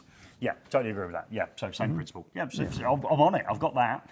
Now, you've got to be careful, is, again, through habits, is you wouldn't want to, say, have your nice December day, it's a little bit chilly, and then all of a sudden you have a full paint and decorating team in, or you have your windows replaced or something like that, and of course, they open every window and every door just to let out all the whatever's going on, because it's going to take a while for your heating envelope to get warm again, isn't it? Yep. You're not going to get that, we just fire it up for 2 hours, and we're back and everyone's sweating. Yeah. It'll take a while, and that's what Neil Bridgman said to me. I think he had some work done where he had everything opened up, and he said it did take a couple of days to get that comfortable temperature To get it back up, yeah. But And that's habit. well, It's you behaviour. see, That's it, and That's it's all comfort part level. of your heat loss calculation, is the reheat time for your house. Okay. If you select how quickly you want it to reheat, it will Yep. change the figures. Okay. So if I want a half an hour reheat, I'd select half an hour. If I want 3 hours to heat it up, I'd select 3 hours. Yeah. And it will change my overall figures. That then starts affecting what you're buying. Yes. Yeah. So if you're prepared to be more compromising, maybe you get smaller kit, and therefore the installation's a lot less. It's really clever, this is. What have we got now? So, we got a problem? Okay. Ah, right, Fine. okay. Okay, we've got to charge the iPad. Nearly had a technical fault there.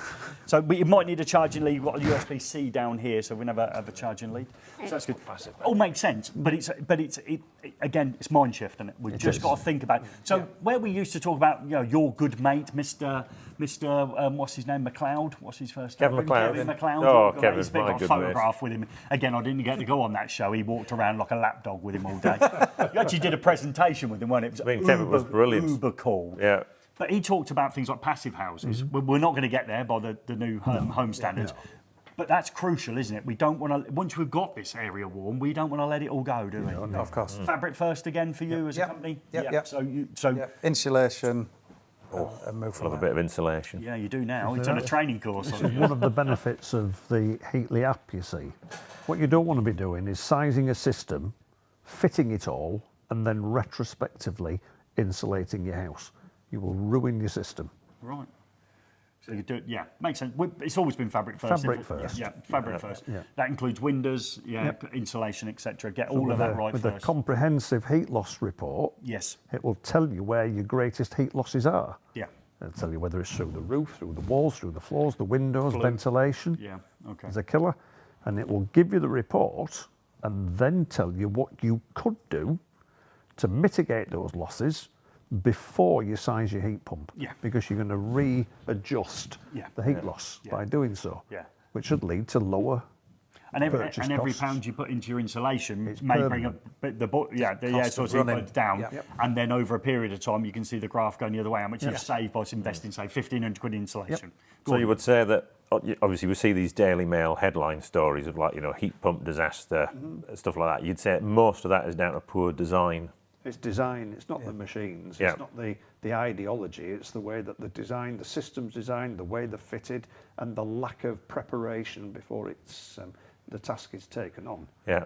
So all these stories of like, Denmark's got different air. That's why they work better in Denmark. It's true that we have more moist air in winter, Yeah. and that will cause more defrosts. Yeah. So that will affect things a bit. Yeah.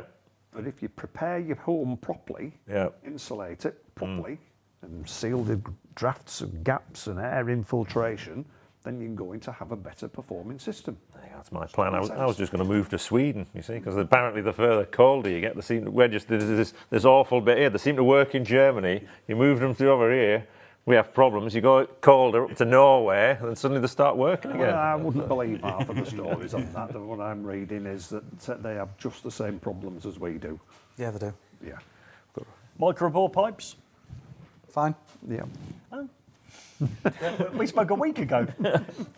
We were on about restrictions within microbore pipes. So like your TRVs and things, don't bother. So microbore pipes, ask the expert. Are there problems? Perfectly fine. Right. So that's another myth. Yeah, nothing wrong with microbore. No. Okay. So how do you get around microbore? If you've got microbore pipes, because we tried to get this answer at Future, but we went to multiple manufacturers. It was always it was like getting the plumber around. It was always a Sharp intake of breath. They were there, and it was like, ooh. The issue with microbore pipes is the perception that there's an increased pressure loss across the length of the pipe in pascals per metre. That's what I thought. But the reality is, if you've only got a low wattage requirement to satisfy your heat loss, Yep. you don't need much water to flow to satisfy that energy transfer. Yep. So you don't need much pressure loss. Down an 8 mil pipe or a 10 mil pipe, you will still be able to move sufficient water to the radiator to emit the heat and not incur high pressure losses, because you're only moving a fraction of, say, a 400 watt radiator in a toilet room or something like that. Doesn't need a great deal of heat. Then you don't need to move much water. So it's perfectly reasonable on short lengths of pipe to use small diameter pipes. Right. Okay. Nothing wrong with that. That's good. You got microbore? Nope. The manifold systems that run with 10 mil, typically the 10 mil plastic stuff on relatively modern builds, the pipework from the heat source to the manifold is an equal pressure loss to all of the legs to each radiator. Yeah. And it's only then to consider the lengths from the manifolds to the radiators themselves. And unless they're extraordinarily long, or there's so many elbows or bends in them, or they're damaged in some way, you can carry roughly 1.5 kilowatts of power down a 10 mil pipe. Right, okay. There's nothing wrong with that. No. So again, another myth. It's a myth. Another scaremongering myth. Yeah, It's a myth. there you go. Puts you back in the game, Gary. Yeah, I think we need. I just want to just say to the wife, I think you need to add That's the this. smallest one we can get, by the way, girl. Yeah, so we haven't got a very big garden. That's what I'll be more worried about. About being creative, Gary. You could put that under your bar. Yeah, I could do under my bar. I don't drink anymore. Anyone notice that? So And then we'll get another myth. And so we've got rid of pipes. We've got rid of costs. Government's funding us on them. We can be more efficient than gas and actually pay for them. That's noisy. I thought you could hear them down the street. No, Yeah. no, not at all. Roughly similar to your fridge. inside your house, but obviously they're external, so the external, you might have road noise, footpaths and things, so... Oh yeah, my gas boiler, even though it's in a cupboard. Yep, yep. I know when so that fires up. A gas boiler, when that fires up, is noisier than a heat pump. Or most heat pumps. Yeah. Yep. It's certainly the case that a heat pump outside is quieter than the noise from a flue from a boiler when they're going at full hot water mode. It's That makes sense. totally different. Yeah, it does make sense. Yeah. It's only on 45 decibels or something like that for most of them these days. It's not a lot. There you go. So you've just answered a question that flew in there. How many do you? It's 45, Richard. There we go. You got any more questions there? Yeah. Move on to another segment. Just people commenting on your weight loss there. Yeah, Gary. so let's have that. Yes, I'm glad we said this. Look at this. Look at this. Yes, 2.5 stone I've lost, 2.5 stone. So thank you very much. Wasn't a Christmas thing. I don't do New Year's resolutions or anything like that. Had a phone call from the doctor and suggested certain things in my dietary habits need to be changed. So I made those adjustments. I am one to listen. I'm ultra competitive as well. So I've been immensely competitive going down. And when I put it all back on, folks, and you see Fat Gaz returns, yes, I'll be ultra competitive putting it back on. So I haven't had a biscuit, sausage, a slice of bacon, a packet of crisps or anything since last year. You're on a diet as well, young man, aren't you? Yes, yes. No timber to lose. And how much have you lost? 1.5 stone. So Yeah. far. And you didn't have it to lose. No, You no, reckon I'm you still- did. I'm on there. I'm on there. Yeah, that's one of them thin people that says they've got to lose weight. Yeah. You know the type, don't you? You know the type. There we go. Right, hold on. We covered everything? No, hold on. No. Temperature, we've done the power rating. Yeah, come on. Power rating, so power ratings, boilers and power ratings, that's the one. So What do you mean by that? bigger's better. It's like, does it go to 11? 30 kilowatt boiler. Well, again, Replace it with 8 kilowatts of heat pump, it'll never work. Urban myth, isn't it, that boilers are oversized. Most combis will be 30, 35 kilowatt, but that's for the hot water mode. It's not for the heating mode.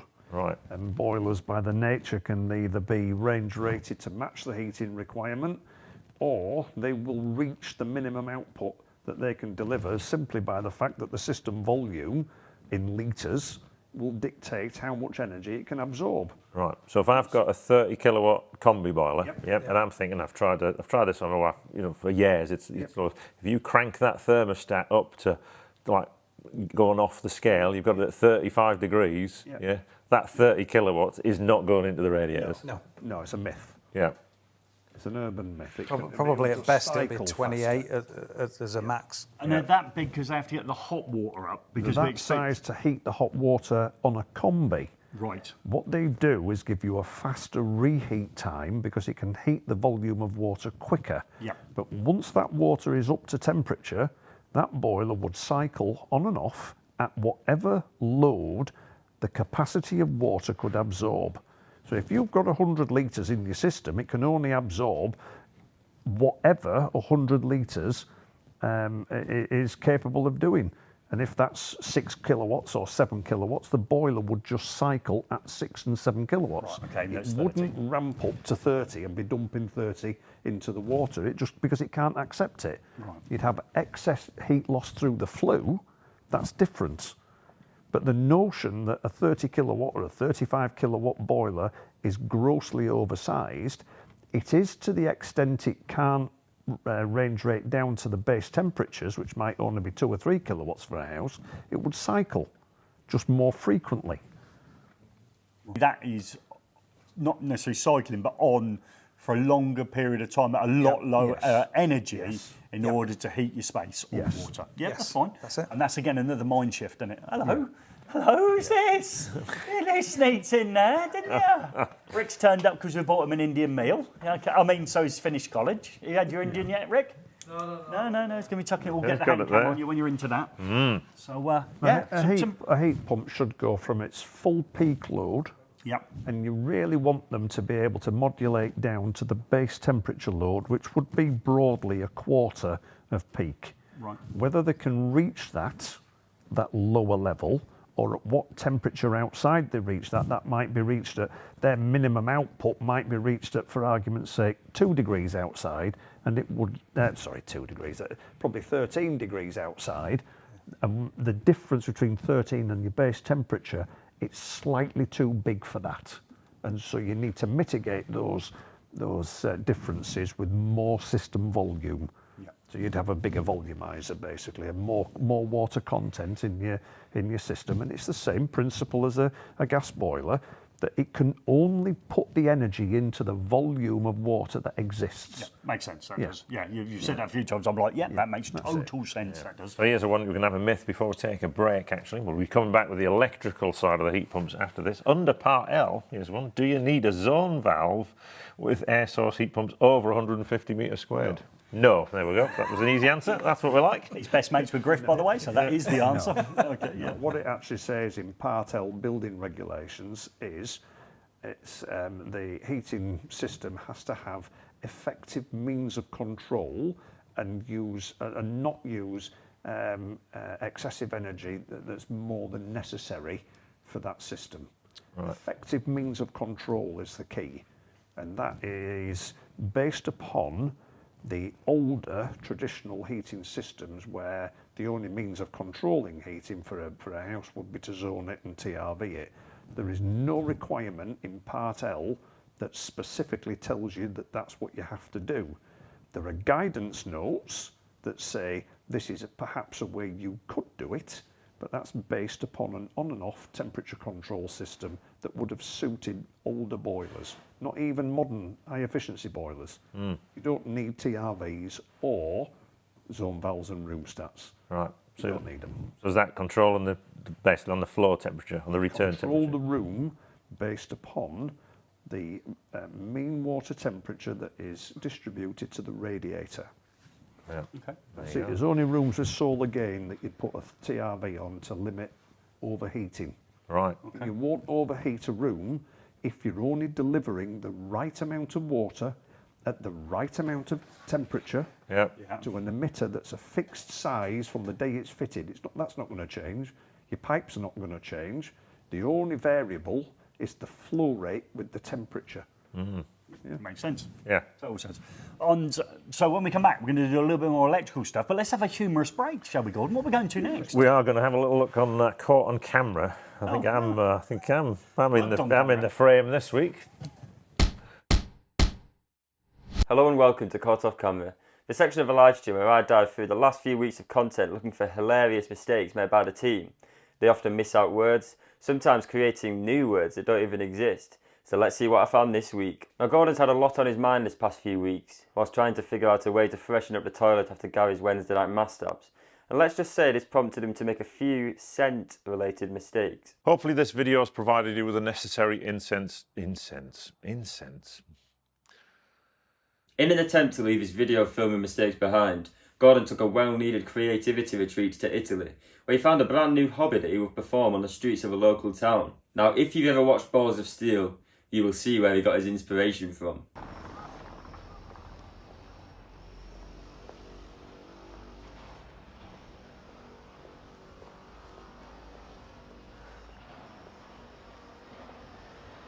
With the success of his new hobby, Gordon thought it would be a good idea to find other hobbies that might be of interest to him while he was out there. And one of these included counting Fiats that went past. All right, come on. Fiat 500, Fiat 500, Fiat Panda. And a loud car goes past. The loudest van in the world. Gordon eventually got bored of that hobby after realising how many Fiats are in Italy. So he thought he'd revert back to his previous hobby. But this time, the same man from before had flipped the script. Here in sunny Italy to track down a mysterious device that can identify electrical faults. Electrical faults, that's rubbish. I just did it. Clearly thinks I'm a nutter. We'll leave Gordon having a great time in Italy, and we'll explore another type of holiday.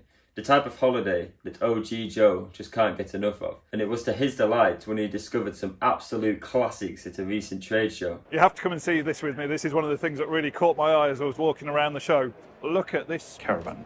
How cool is this? I saw this out the corner of my eye. I thought it was something off Star Wars. Zoom in on this for me, Joe. Look at this beautiful old kind of French styling of the caravan. A house that doesn't need to be around anymore because you've got caravan site pitches. Thank you so much for talking to us. Love the caravan. We'll see you again soon. Thanks, Joe. Cheers. Joe was absolutely made up when he spotted those classic caravans. They really took him back to his youth. Now, let's see what Rick's been up to. Who remembers this video of Gary dancing from Christmas? Now Rick, wanting to get an invite for next year, has been practicing his moves. Do you think he's got what it takes?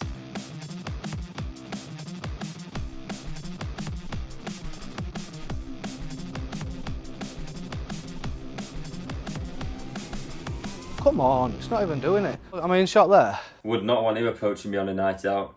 That's all from me this week. Tune in next time for more Caught Off Camera. That should just top you up enough for the second half.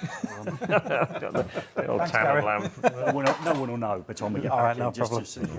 Just make sure you put a little bit of after sun off. Nothing worse than a bit of peeling. Yeah. Yeah. Okay. Are we back? Oh, we're back. Yeah. Okay. Well, good. that was fun. Yeah. Was it, Gordon? I suspect there's a lot more in the cupboard actually coming up on that as well. Problem is, the more content you produce, and you've been absolutely crushing it for the last couple of months, the more chance you've got making mistakes. No, there's a lot. Some of them couldn't be put on camera. No.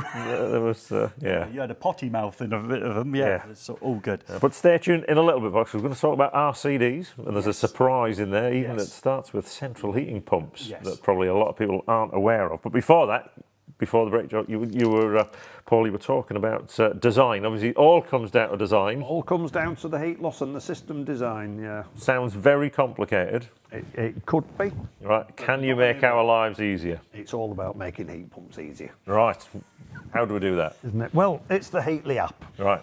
It's an end-to-end package, digital platform to carry out a heat loss report, sizing the radiators, the heating system, the circuits, the heat pump size, your DNO application, there's an EPC certificates on there, right through to commissioning. Right. Covers the whole package. And of course, you said, bring me the most technical person at eFIXX. I will show them how easy this app is. So I stepped forward because I am Mr. Apps. Everyone knows that about me. I love an app, mate. If there's an app involved, I'm your man. I'm all over it. And we had a little play. So I'd seen it previously when Griff showed me it, and he showed me where it measured pipes and told you the pipes and looked at stuff and all the rest of it. But we didn't go that deep. We did a little scan, didn't we? So I'm sure we can bring it in. So we did the first one, which was the camera scan.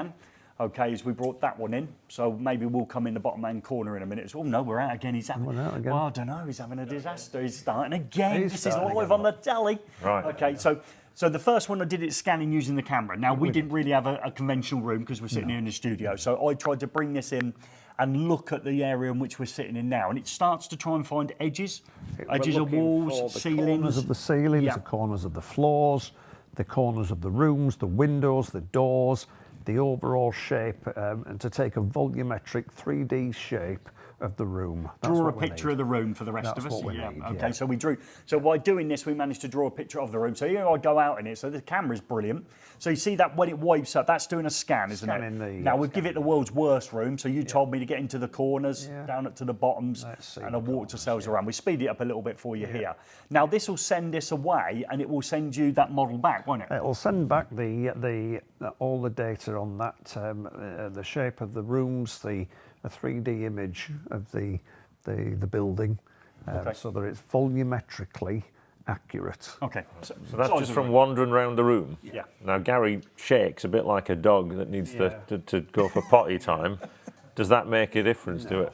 Right. No, it works on any platform. You don't have to use an iPhone. It can work on any mobile device. Not on Android, does it? Yes, it'll do on Android as well as it does Android as well as iPhones.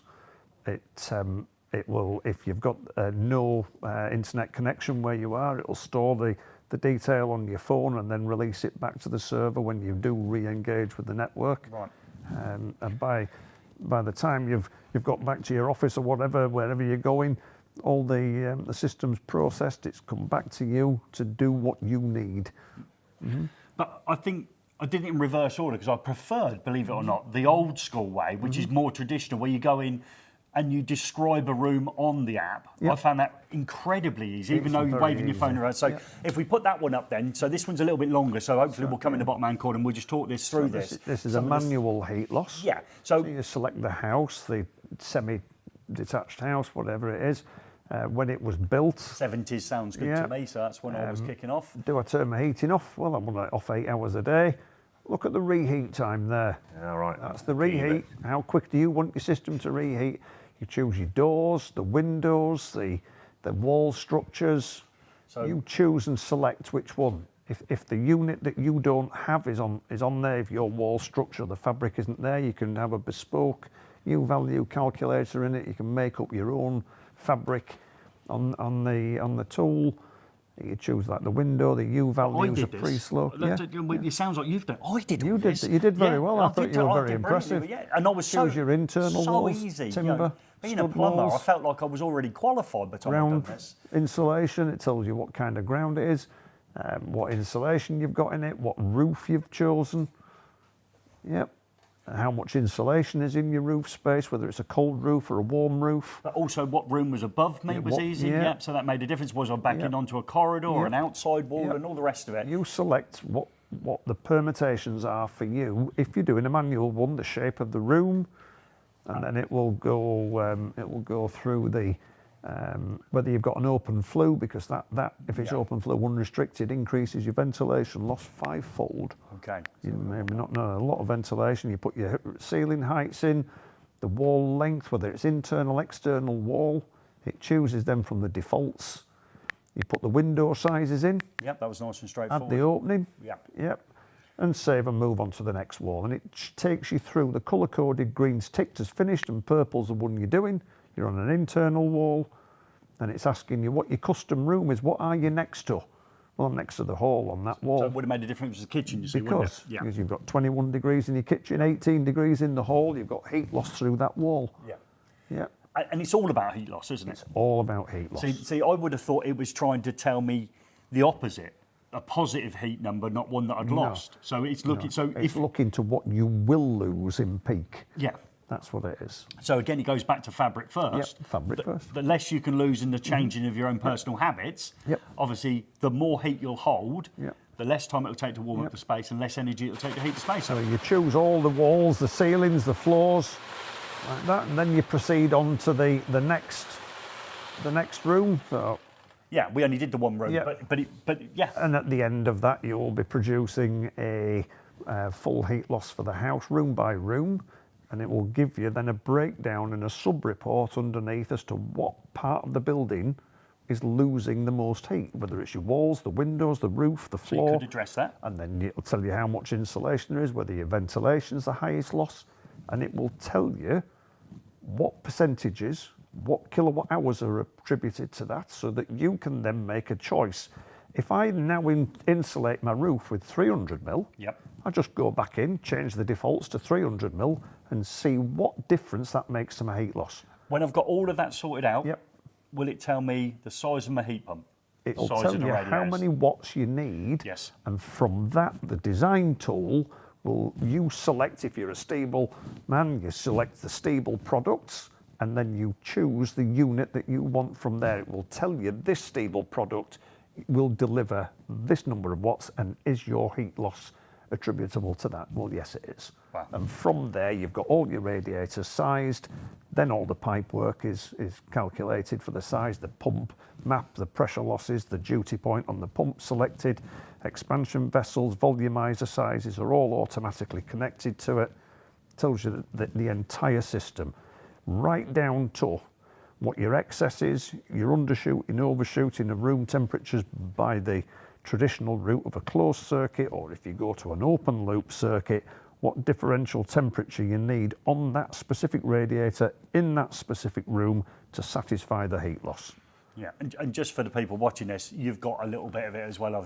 Paul is winging it, okay? It sounds like he's been on about a 2-day course, and you're just coming out. You are incredibly knowledgeable, young man, aren't you? Oh, well, this goes back to what we said before. If it's designed correctly and installed correctly, they just work, don't they? They do. They just work. And your experience is that is not always the case, isn't it? Well, it's not always the case, no. And it's not because, and I don't blame installers who make a mistake. It's not always the case that they don't work, but some people have been led down the garden path to some extent, that going and doing a relatively short course and being deemed competent is going to be sufficient to take on a project like this. I've been doing it 45 years and there's something new every day. There's always something new, but everybody has their own idea as to what needs to be done. There isn't really a right or a wrong answer to it. It's just that you could do better. So I'd rather the schemes aimed at helping people do better rather than the threats of surveillance and the consequences that follow from that. I think that kind of oppressive scrutiny, surveillance and subject to inspections is the wrong message to be taking. We should be showing people how to achieve better, mentoring, buddying, rather than punishing and consequences and what have you. The people who deserve to go down that route are the ones who are proper villains and rogues, but the other people that are just making a mistake by way of not knowing or being led down that path, they need helping rather than punishing. Yeah, you seem to suggest the same sort of problem we've got sometimes in our industry. Are they trying to upskill you in a short period of time? You can't do it. No, but what if I went on a course and I had a plumbing background, how many days would I have to go onto a heat pump course for? 1 day for water regs, 2 days for heat pumps. So three. It might be just 2 for some people. Yeah. Wow. And us as manufacturers, we offer free training to customers. We've got field service engineers that will come out, assist with commissioning, help set up. We've got full tech support. Our units have an internet gateway as well, so it can all be remotely monitored, which extends the warranties as well of our... That's what needs doing. Manufacturers. Yeah. Manufacturers have got a huge role to play in this, as have training centres that are giving people what's now at best an introduction. That's all it really is an introduction in what to do. That needs to be followed up monthly with CPD webinars, teaching methods of how to do it, using apps and software like the Heatley tool. Once somebody's using that and they become more acquainted with what actually they have to do and how the calculations work, they become more attuned to delivering a better job. So we always find electricians, and we're going to come on to the electrical aspects of this, can sometimes find new things a barrier. Is it the same in plumbing? Do people still trying to say I can get away with fitting gas boilers? It'll see me out, or they turn in? I think the people who I know who are perfectly suited for fitting heat pumps are avoiding entering the market because of the structure of the scheme. The scheme's an inhibitor to them. It's a fear factor. It's the cost, it's the burden, it's the liability that is being posted upon them, where they don't have that now with boilers. You don't need that kind of infrastructure. You need a method and a methodology that removes all that burden from the process and make it easier for people to transition from boilers to heat pumps. It isn't because they don't know how. My age group that went through the courses that I did were taught all this 45 years ago. Right. There is nothing different about that heat pump to a boiler. Nothing. The way it creates the heat or inputs the heat into the water is irrelevant. It's a bit bigger. Can't go down the cupboard. It's a nice looking unit. It is. It's a bit bigger, but it's outside and you've got more cupboard space. But do you think that's because in the past, Paul, plumbing was probably a little bit more difficult when you always had system boilers and you had to do cylinders and everything else? It's the combi boilers become the sort of default. Well, combi boiler didn't ruin the industry like people like to think they did. What ruined it was the de-skilling and the lack of intensity in training apprentices. The shortened course where you could jump out at year 2, or you could gain gas certification without even doing a plumbing course. Right. You can go on different courses to get you accredited to it. It's the lack of heating system design. When I did my apprenticeship, it was 5 years. Yeah. Yeah. And you were taught all the formulas that are relevant for fitting a heat pump. I was taught those to the letter 40 odd years ago. Yeah. It's not different now. Physics hasn't changed. So I mean, there's nothing different about mass flow formulas and radiator sizing. Those figures have been out for donkey's years. It's that nobody's actually taken the bull by the horns and made sure that young people coming into the industry, or those making a sideways move in a career path, have had the relevant training.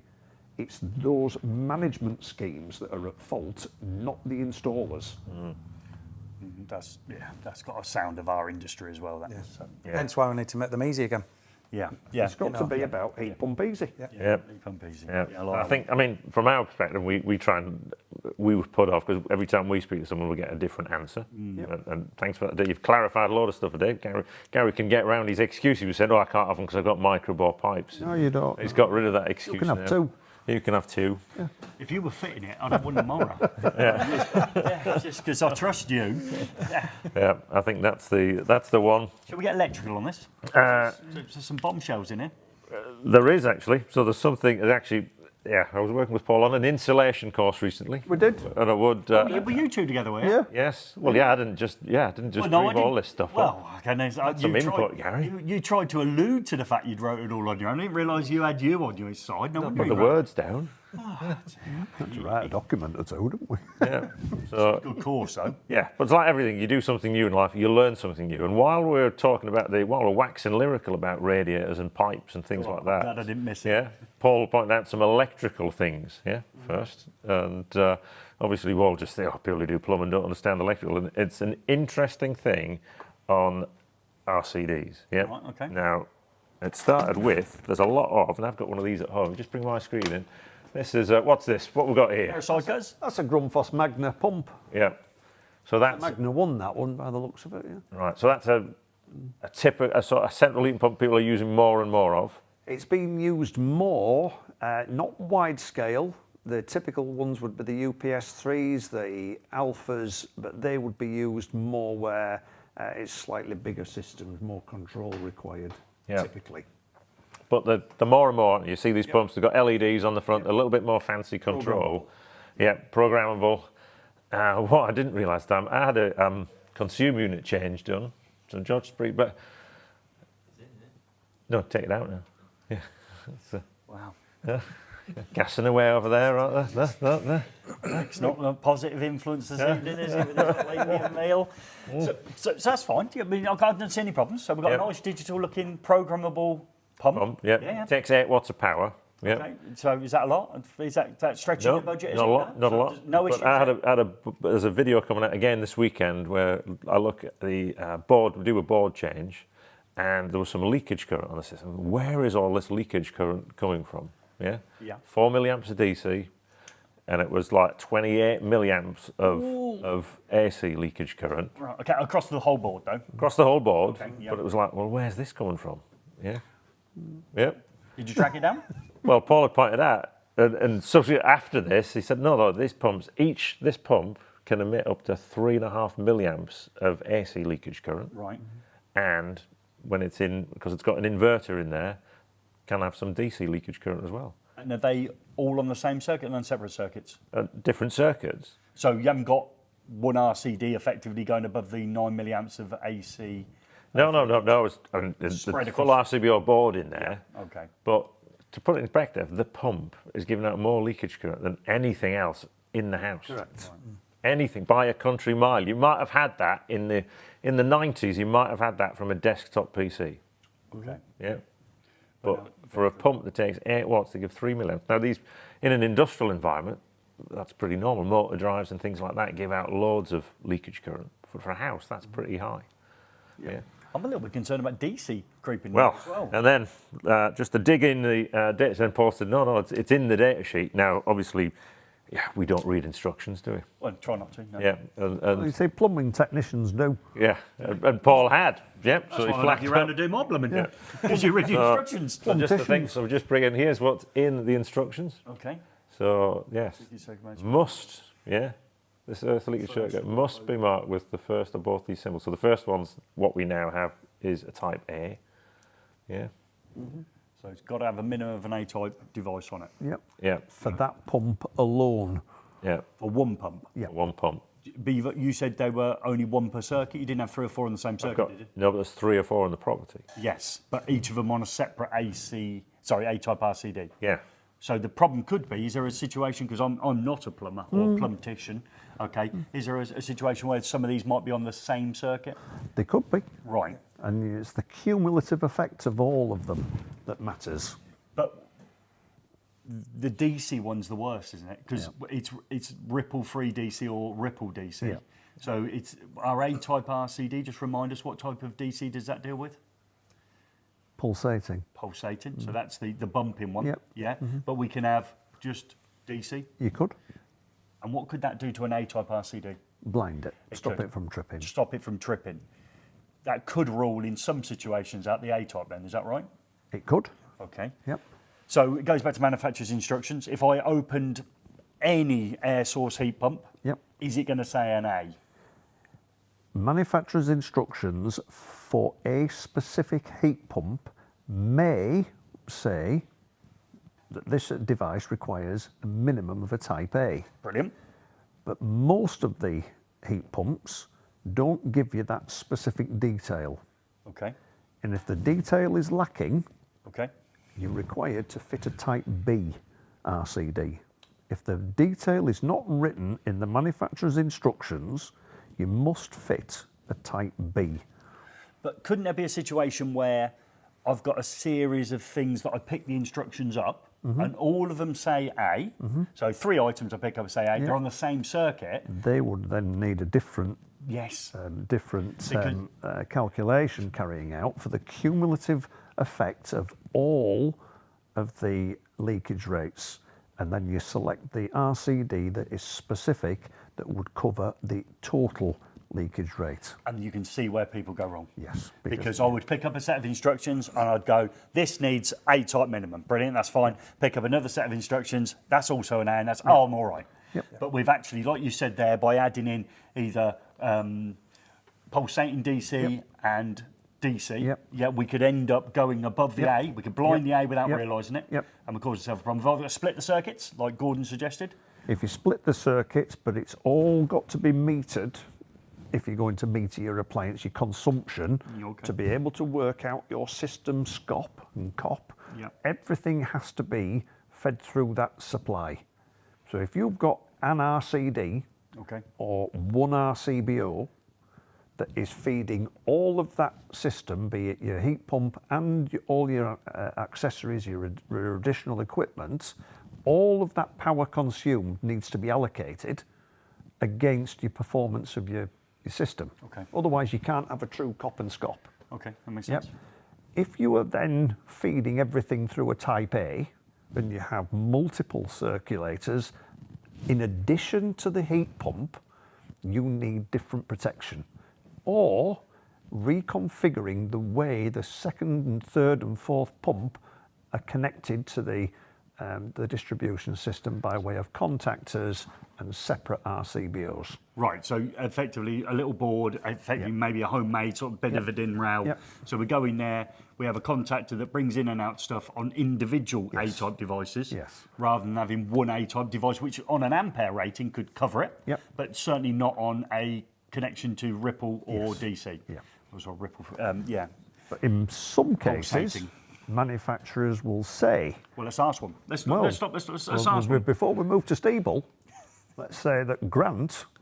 Who's Grant? Grant is a manufacturer. I thought it was one of your They mates. wrote to me saying that it needs an F-type for their appliance. Did you F-type it back? I F-typed it back. Okay, all right. And for Stiebel... ours is a B. Sorry? It's a type B. Type B. And I can bring that in if I bring it out on the screen. We did have a look, so it's clear as mud. It's in the instructions. Type B, must be a Type B AC/DC sensitive. Residual current. Okay, yes, fine. So it can block Type A. Now, there's a lot of electricians in the comments already. I've spotted them. Saying, "Oh yeah, we're starting to connect heat pumps in buildings. You know, they're already getting asked for supplies for them." I have yet to see a B-type RCBO. I'm not on about the current curve here. We're on about the earth leakage pattern. It comes back to responsibility, doesn't it? If something again, it becomes we've got Amendment 3 coming soon, haven't we? So we haven't got to look through that when a public draft's in. You'd like to think there'd be some guidance from the IET on this, but we can't just go out and effectively install something that can be blinded straight away because we know what the result says. If in the worst case scenario someone's not going home, there could be a problem that causes. This is already in the regs. This is not a new thing. No, I know, but again, as in read the instructions. Those people are doing what they always do, don't they? No, fast full of spline. Someone's already flagged that any equipment that is inverter driven should use a Type B RCD, and that's from Craig Watson. So that's what it says. Yes. But it actually says a Type F for different types of smooth or pulsating. But a Type B covers all of them. But it's in the instructions. It'd be interesting to see if Neil Bridgman is in the comments to what he's got installed on his. Yeah, well, someone said air source heat pump with a dual split load board fitted last week with a Type AC. Oh. So, yeah, so it's already a... So what would you class it as? What? C2? Oh. Well, it's not requires improvement because it's already installed incorrectly. Yeah. You know, from the C3, wouldn't it? That can't have C2 would be. Yeah. No, so I just said we can't have a C. Yeah, you can't have C3. Yeah. Just requires improvement in the future whenever you can be bothered to get round to. It's wrong from the start, isn't it? Yeah. Yeah. Yeah, it's incorrectly installed from the first minute it's gone. But again, yeah, that's a great Darren Cranis question if Darren's in. You know, so Darren should be all over that with his inspections and testing being his specialism. Okay, I haven't seen Darren's name crop up because I'm not looking at it. Is Darren in there? I haven't seen him yet, but I'll so mention it on the next ECA technical meeting. I'll bring it up. I've been reading 56-page pump instructions and... but you wouldn't think to look because it's a small pump. Yes, they are. You think about they're going to have an inverter in there because of variable speed, but you just wouldn't have thought this is an 8-watt device that just sits quietly in the cupboard. But yeah, I was quite shocked when I'm going to measure one because I brought one in, so I'm going to be fun. But it's tough, isn't it? It's already in there. It's in the instructions. Dozens of different pumps out there, so you got to read the instructions. Yeah, no, there's loads of different. Yeah. But people don't because you just assume it's a pump. It's a pump. It's 8 watts. It's 8 watts and it's a pump. Yeah, that's as far as we're going. 8 watts. Yeah. Well, not a heat pump. It'll be 70 odd watts for the circulators typically. Yeah, that one 8 watts. I think it had on it. 8. Yeah. Yeah, but you'll only be running a partial load on it. Yeah. Well, have a look. We'll have a look. Yeah. So again, you go. Yeah, that is a moment, isn't it? That have we got access to the equipment we need to fit it with? That'd be my next question. It's going to be one for the manufacturers. Yeah, how many wholesalers are going to walk in and get a little separate board with a B-type RCD in it? Yeah, but again, this is electrical industry whinge here, right? We can. This industry is terrible at future-proofing. Yeah, absolutely abysmal. So the new houses going up down the road that have all got gas going in at the minute, and in 3 years' time, it's like buying, right? You look at a new car and there's a new model coming out of the year after. You think, well, I don't want that one because this one's got things on it that one hasn't. They refresh the model. People are buying these houses with gas pipes going in, and in 2 years, that's the end. You're not going to be able to do that. It's going to be an air source heat pump. But that house is 0 carbon ready or whatever it's supposed to be. But you can bet the consumer unit won't be, will it? No. And we'll be back to what we're back again, changing the board. So it's abysmal. It is abysmal. You need to put a separate subboard in. My wish, and we've got a video coming out from Europe, would just be the flexibility to put what the hell you want in the consumer, so you can change out devices for what you actually need in the installation, rather than being glued to the type testing single and rail and stuff like that. So. And a dedicated room. I think that's a dedicated room as well, hasn't it? You've got a plant room in that installation you looked at, haven't you? Yeah. Oh no, it's a phenomenal plant room because it was a phenomenal property. You got the pleasure of walking round. I didn't get to go over there. But again, these new builds need a room that's dedicated for this stuff. You need access to be able to pull new cables in, all the rest of it, and that's what they do. In Italy, there's tubes everywhere, isn't there? Yeah, and plates and that you can take off and whip in and out and all the rest of it. But we make hard for future-proofing in this country. It's How many people out there have fitted a B-type RCD? I asked the question. How many people have fitted one of them in the comments? That'll be interesting. Yeah. A couple maybe. Yeah. Well, to put it into perspective... What about Eddie, with all the stuff that he fits in boiler houses and all the rest of it? Yeah, he does them panels and that. But he builds his own panels. Yeah. With a panel, you've got flexibility with a consumer interesting unit. to see, what he does. There we go, question coming in. But I mean, just the context, a B-type RCD, for the price of a B-type RCD, you can go down to a well-known retailer that does click and collect service and probably buy a fully populated board. Yeah, and have change. Yeah, absolutely. Yeah. That's the problem. The question here, you see, is why do you need an RCD for a small fixed load? Well, it's the cable you're protecting. It's not the... Yes, that's it. That's it. Yeah. You could design out... They could. An RCD, if you were that minded, you'd just have it all surface mounted. Yeah. Which is what you should be doing at the minute with solar inverters. Yeah. Just trying to get rid of that RCD. That's, Oh, you got me on the ums now. I'm like, put that on your sheet. Oh, dear mate. Just open another can of worms up. Yeah, so everyone's got to fit B-type RCDs on everything. So that'll solve the problem. Remember, it's RCDs, not B curves, please, folks. Yeah, we're not talking about its ability with current. Right. Well, I need a rest, really. Can we? Yeah. But I think the close of that one. I mean, I think heat pumps. You've obviously got an app that makes it easy if you know how you're driving the app. Because I think you have to. Intuitive. But I think you have to understand the numbers that come out of it, isn't it? So this is not something. Well, the numbers aren't for the homeowner specifically. Yeah. I mean, or electricians. Somebody's actually minded to understand it. It's for an installer that should have the knowledge of what a heat loss is. Yeah, yeah. But I think if I was. Obviously, our view is mainly electricians on there. There's a few plumbers in there. We've got Nick in there who's an expert at this and does some fantastic jobs. Yep. If you want a piece of the market, it's not going away. It's going to be a massive market. You're laughing, aren't you? Your sales bonus. He's like, oh, there we go. I bet you'll be on holiday again within a month. You going away next month? 28th of this month. Yeah. You got another one after that booked? Yep. Where are you going after that? Lanzarote for a long weekend. Yeah. So clearly the future is heat pumps. They're going to be in all new builds. People have to get their heads around them as electricians because you're going to have to be installing supplies to them. The retrofit market is going to be huge as obviously gas gets phased out. So I would be finding your friendly local plumber instead of slagging off their S-plan wiring scheme. Yep. I'd be making friends and. You need to, for electricians, they need to get to grips with a subboard. Yep. Knowing how to split the circuits up, where you might need contactors, separate RCBOs for separate circulators, and get that organised so that you can have access to type Bs relatively quickly. Even if the merchants, you've got to badger the merchants to get them in stock.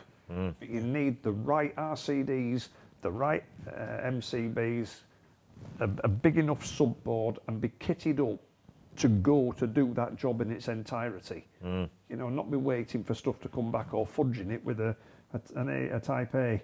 Yeah. You'll get caught out. It's quite ironic we made that poster such a long time ago, isn't it? It is, yeah. It's going to need a bigger board. And even in that time, it's got bigger again, hasn't it? You know, it would have been Routledge's rule of enclosures. We'd have had a bigger board that weren't big enough by now. And on that bombshell, I think we'll best have a look across the Rick's tool time, Gary. Bit of light-heartedness. Let's have Rick on. Rick's tool time. What's the difference between NWS side cutters and these ones by SMU? Well, if you buy these ones on a well-known Chinese website which offers free delivery, it's about 25 quid. So are these budget-busting side cutters just like the real thing? Let's find out. At the request of an eFIXX viewer, John McDougall, I'm going to go all Project Farm on them. Here goes. When it comes to must-have tools, at least in my shop, a pair of side cutters makes the list. So the question is, are these £5 SMU side cutters just as good as the £30 NWS ones? Well, let's find out. In the first test, we'll see if they can easily cut a 10mm CSA copper conductor. Then we'll see how the pliers perform cutting through a 3.5mm socket screw. Will the cutters survive cutting through a cable basket? Things really begin to come apart when we cut through Gary's favourite screwdriver. The SMU side cutters are made in Chaozhou, China. The SMU pliers claim German quality. The SMU pliers are made from chromium steel, the SMU Pro, so the wire trimmings don't turn into projectiles. I've told everyone to stay out there. Next up is the NWS pliers, which we paid £30 for. The NWS pliers are made in Solgen, Germany. The pliers are almost the same weight as the SMU at 240 grams. NWS is made from forged tool steel, oil hardened with a cutting edge that has been induction hardened to 62 Rockwell C. The NWS pliers come with a guarantee. The NWS pliers have the same part number as the SMU ones. The NWS pliers look almost the same as the SMU ones. Not quite as scientific as the Project Farm here, but here are the results.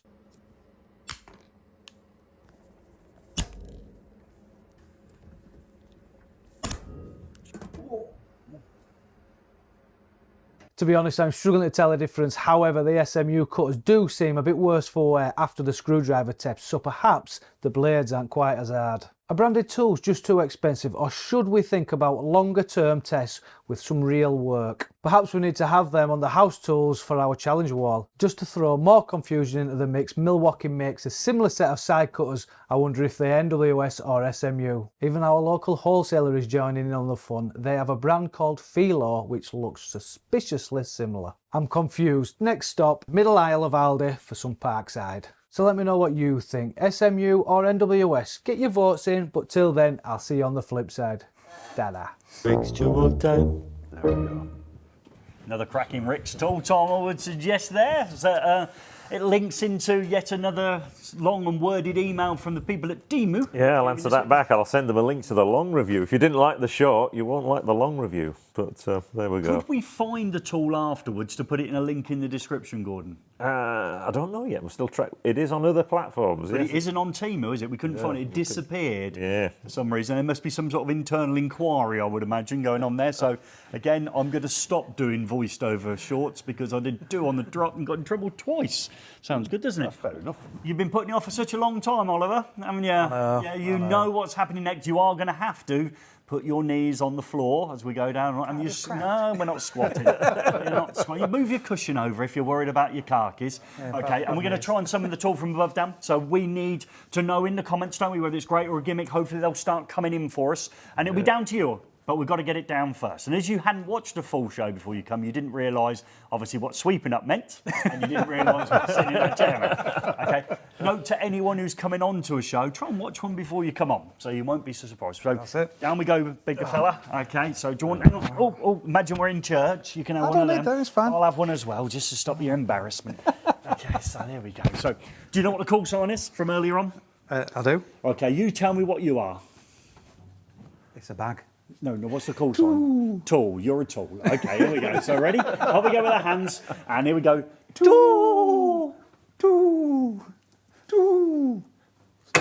Hey, come on, try it again. So Yeah, bit long stronger. one. Tool. One more. One more. Tool. We can get that one. That'll do. Yes. Your khaki trousers are in good. Right, so out it comes. So the tool's in there as well. Yeah. So if you'd watched the previous show, you'd have known that. Okay, we've got the original and the fake. The SMU. SMU, yeah, in there as well. So, Well, that will. well, yeah, they're both the same. If you put them both the same way, yeah. So that's the product.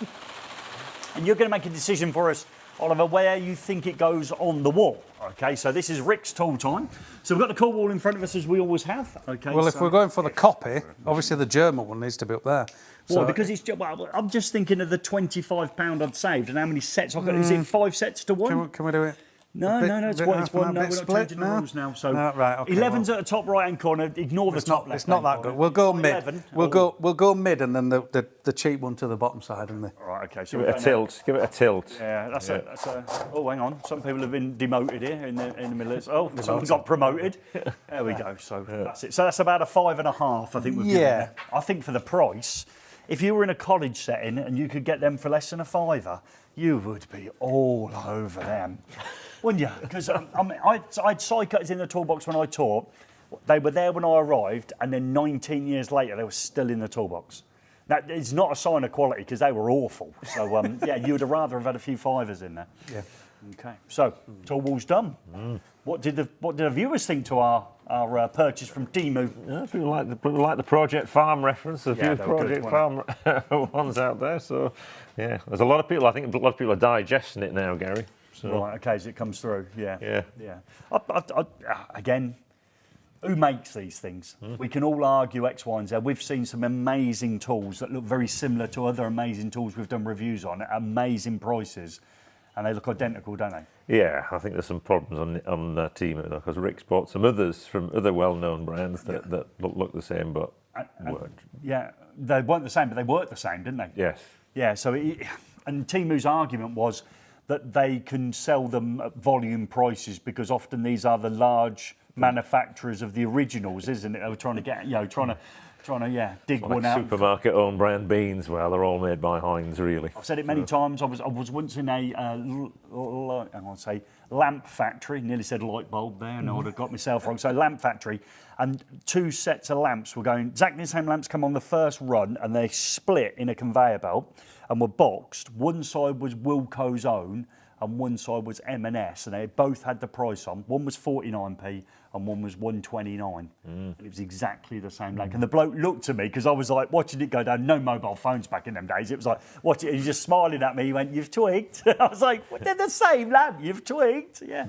You weren't in Leicester, were you? I don't know where I was. Probably somewhere like that. I don't know. It was a long time ago. Yeah, when these lamps were going. I was just amazed, flabbergasted. Same lamp. Yeah. So maybe there's a little bit of a, I have to do a Garyism. Do you think those Milwaukee ones come off the same belt as the I didn't say any brands. Yeah. I did say no brands at all. Yeah. Well, there we go. I've got my iPad, Joe, because we're just going to round off. Oh, hello. Oh, no. So where's Joe? He's been away this week, hasn't he? Yeah, He's he's on the been away caravan site again. Caravan site. He was very active last time. Someone said, Darren Crannis said to me, that's the most active last week. Joe's been in the comments talking about his caravan expeditions. Well, I know he gets excited when there's caravan. When he's there, I said, what was it? Oh, Rick, he's back now, but he's been out. Look at that. That is a wonderful photo. AI is amazing, isn't it? That you can get a photograph of you standing next to Boris Johnson. Looks that good. He actually looks better there, don't he, Boris? Obviously, Rick don't. He looks like he's got a little bit of redness. Well, I think they're auditioning for the Great British Menu next year. See if they can go on there.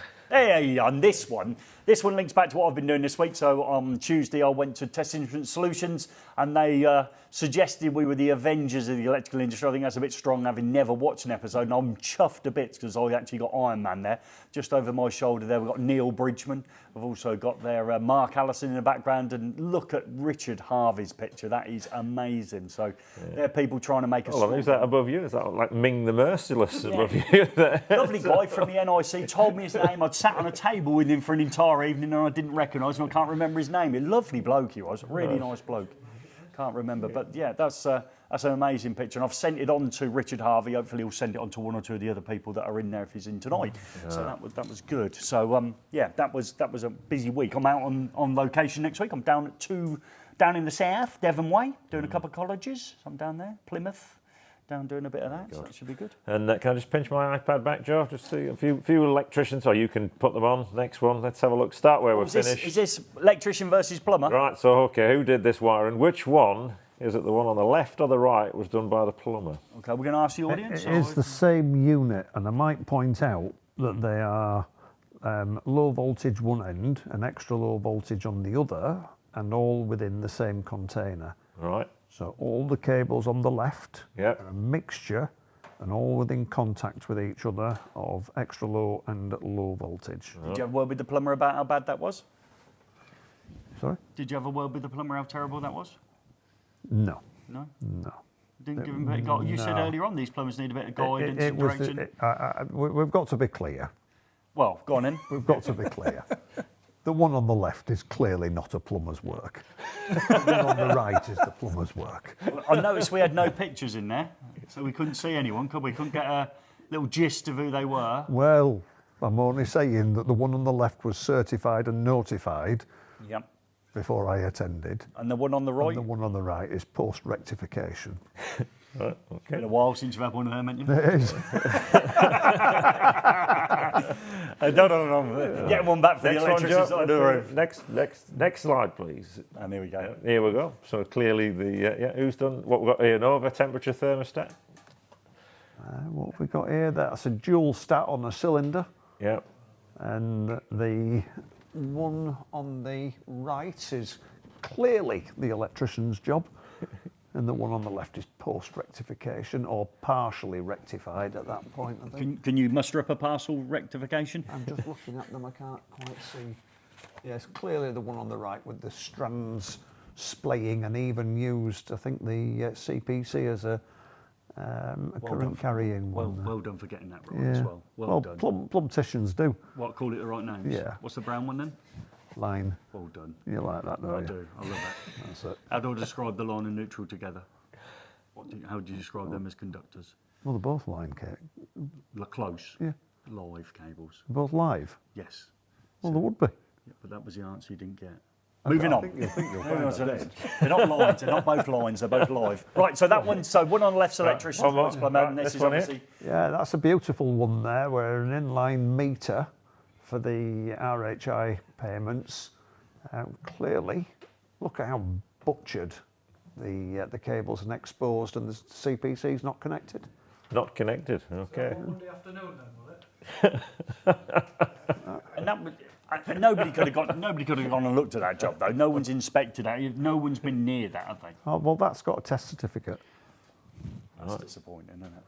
Yeah, not anymore. It's not like that now. Okay. Beautiful, that was all that. I would argue that's not an electrician. I don't think anyone with electrical qualification would do that. But it's not only was that fitted by an electrician, but it was also visually inspected by a CPS assessor who'd gone out to deal with the complaint.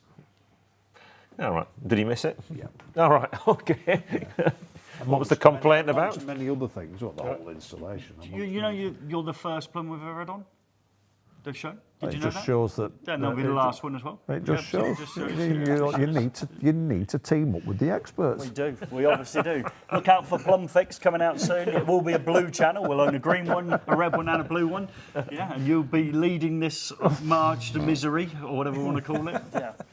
Wow, so some average work out there. Yeah, I'm sure electricians can show some average plumbing. Well, we can all do it, can't it? Easiest game in the there world, are electricians out there that are exceptional. Of course there are. Yeah. Just as there are plumbers that are exceptional, there are people that make mistakes, and that's just the way it is. Yeah, okay. It's good, all good. Yeah, Right, what we got? Well, we've just got the register now, and obviously we'll bring in the AI register, but then also you've got to stay tuned for the end credits because we have made some adjustments.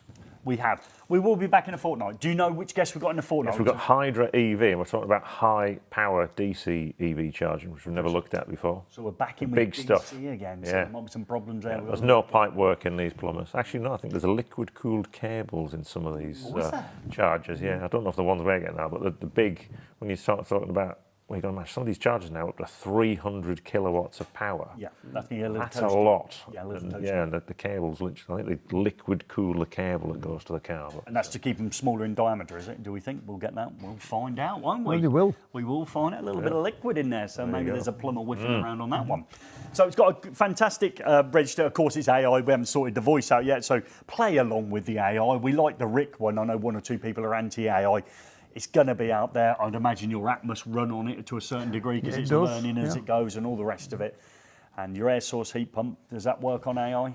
Not yet. Not yet. Not yet. No. But when it's all it'll Works start on air, learning Gary. your patterns and all that Should one. do. Yeah. As we go Should forward. do. And then followed by that, we've got the end credits. We'd hope to see you again in 2 weeks. We're going to just roll through to the first of all the register before we come back. Don't go anywhere. It's worth seeing the register, and it'll certainly be worth seeing the end credits. Roll the register. Now then, everyone, thanks for joining us. I hope you are having a wonderful week. Welcome to the register. Let's get started. Who's up first? Of course, it's the man himself, Sean Dempsey. Straight from Costa del Watford, it's Sergio Fernandez. Rusco Customs. Ollie. Super Sparks. Retrosing Machine. Secret millionaire masquerading as an electrician. Gifford's Electrical. Jane Winterbone. Carl Robson. Yes, he's got solar, and he's not afraid to tell you. It's GSH Electrical. It's Dragon's Den's favorite. It's Sockets. Jolly fine quality. Short Circuit. Oswin Electrical Limited. Mad Professor. Paul Leagers. Nick Burns. Sean the Spark. No one knows their last name. It's Aaron, the electrical industry representative for the Caravan Club. It's Joe Robinson. Pink, Pink and Pink. It's Darren Crannies. Oriel Zob. ZK Electrical. Ryan N. Martin Risby. Simon Jones. Serial prize winner. Stephen Skillen. He's on commission from Guinness. Pegasus Electrical and Control. ZK Electrical. Andrew Bunwick. Chris Young. Steve.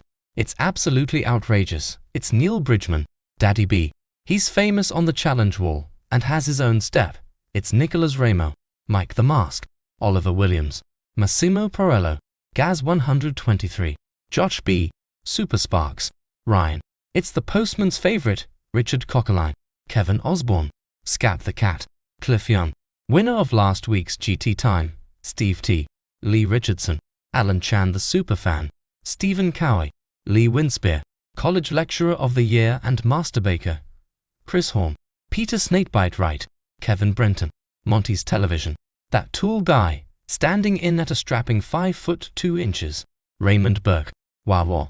Tom Sullivan. Marcus Stonham.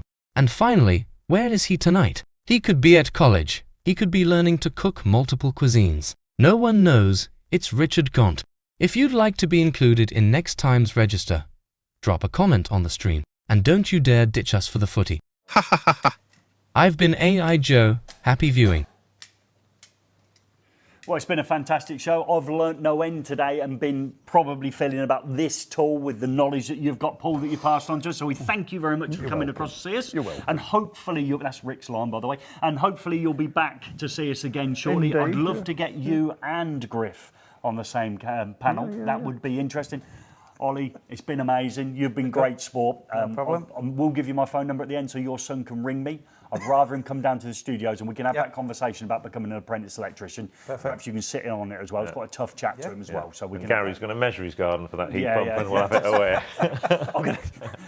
The size is not the problem. It's the wife standing in front of it going, and dream on. Okay, so that's the problem. I've got to get around first, the wife. She's really, really accommodating, but that's a tough sell. So, I've got to measure up for it, I would suggest. However, we couldn't do this show without you, so thank you very much for joining us, whether you joined us live, which we appreciate, especially when so many football matches were on tonight. We couldn't do it without the guests. I certainly couldn't do it without G-Dog and the people behind the camera that support us every week. But thank you for you joining us on the live, and thank you for your comments. Remember, if you commented this week, to tune in 2 weeks' time, where you will also appear in the AR Register, which means your family will have to tune in. You'll have to put yourself through it again. And maybe watch somebody who wasn't aware of the tool from above and all the other things you weren't aware of. But thank you very much. And if you're watching it and you actually watch it all the way through to the end and you're doing it on catch up, remember your comments are super important to us and will drive future streams. Let's roll the new end credits. Thank you, everyone. Thank you. Thanks, guys.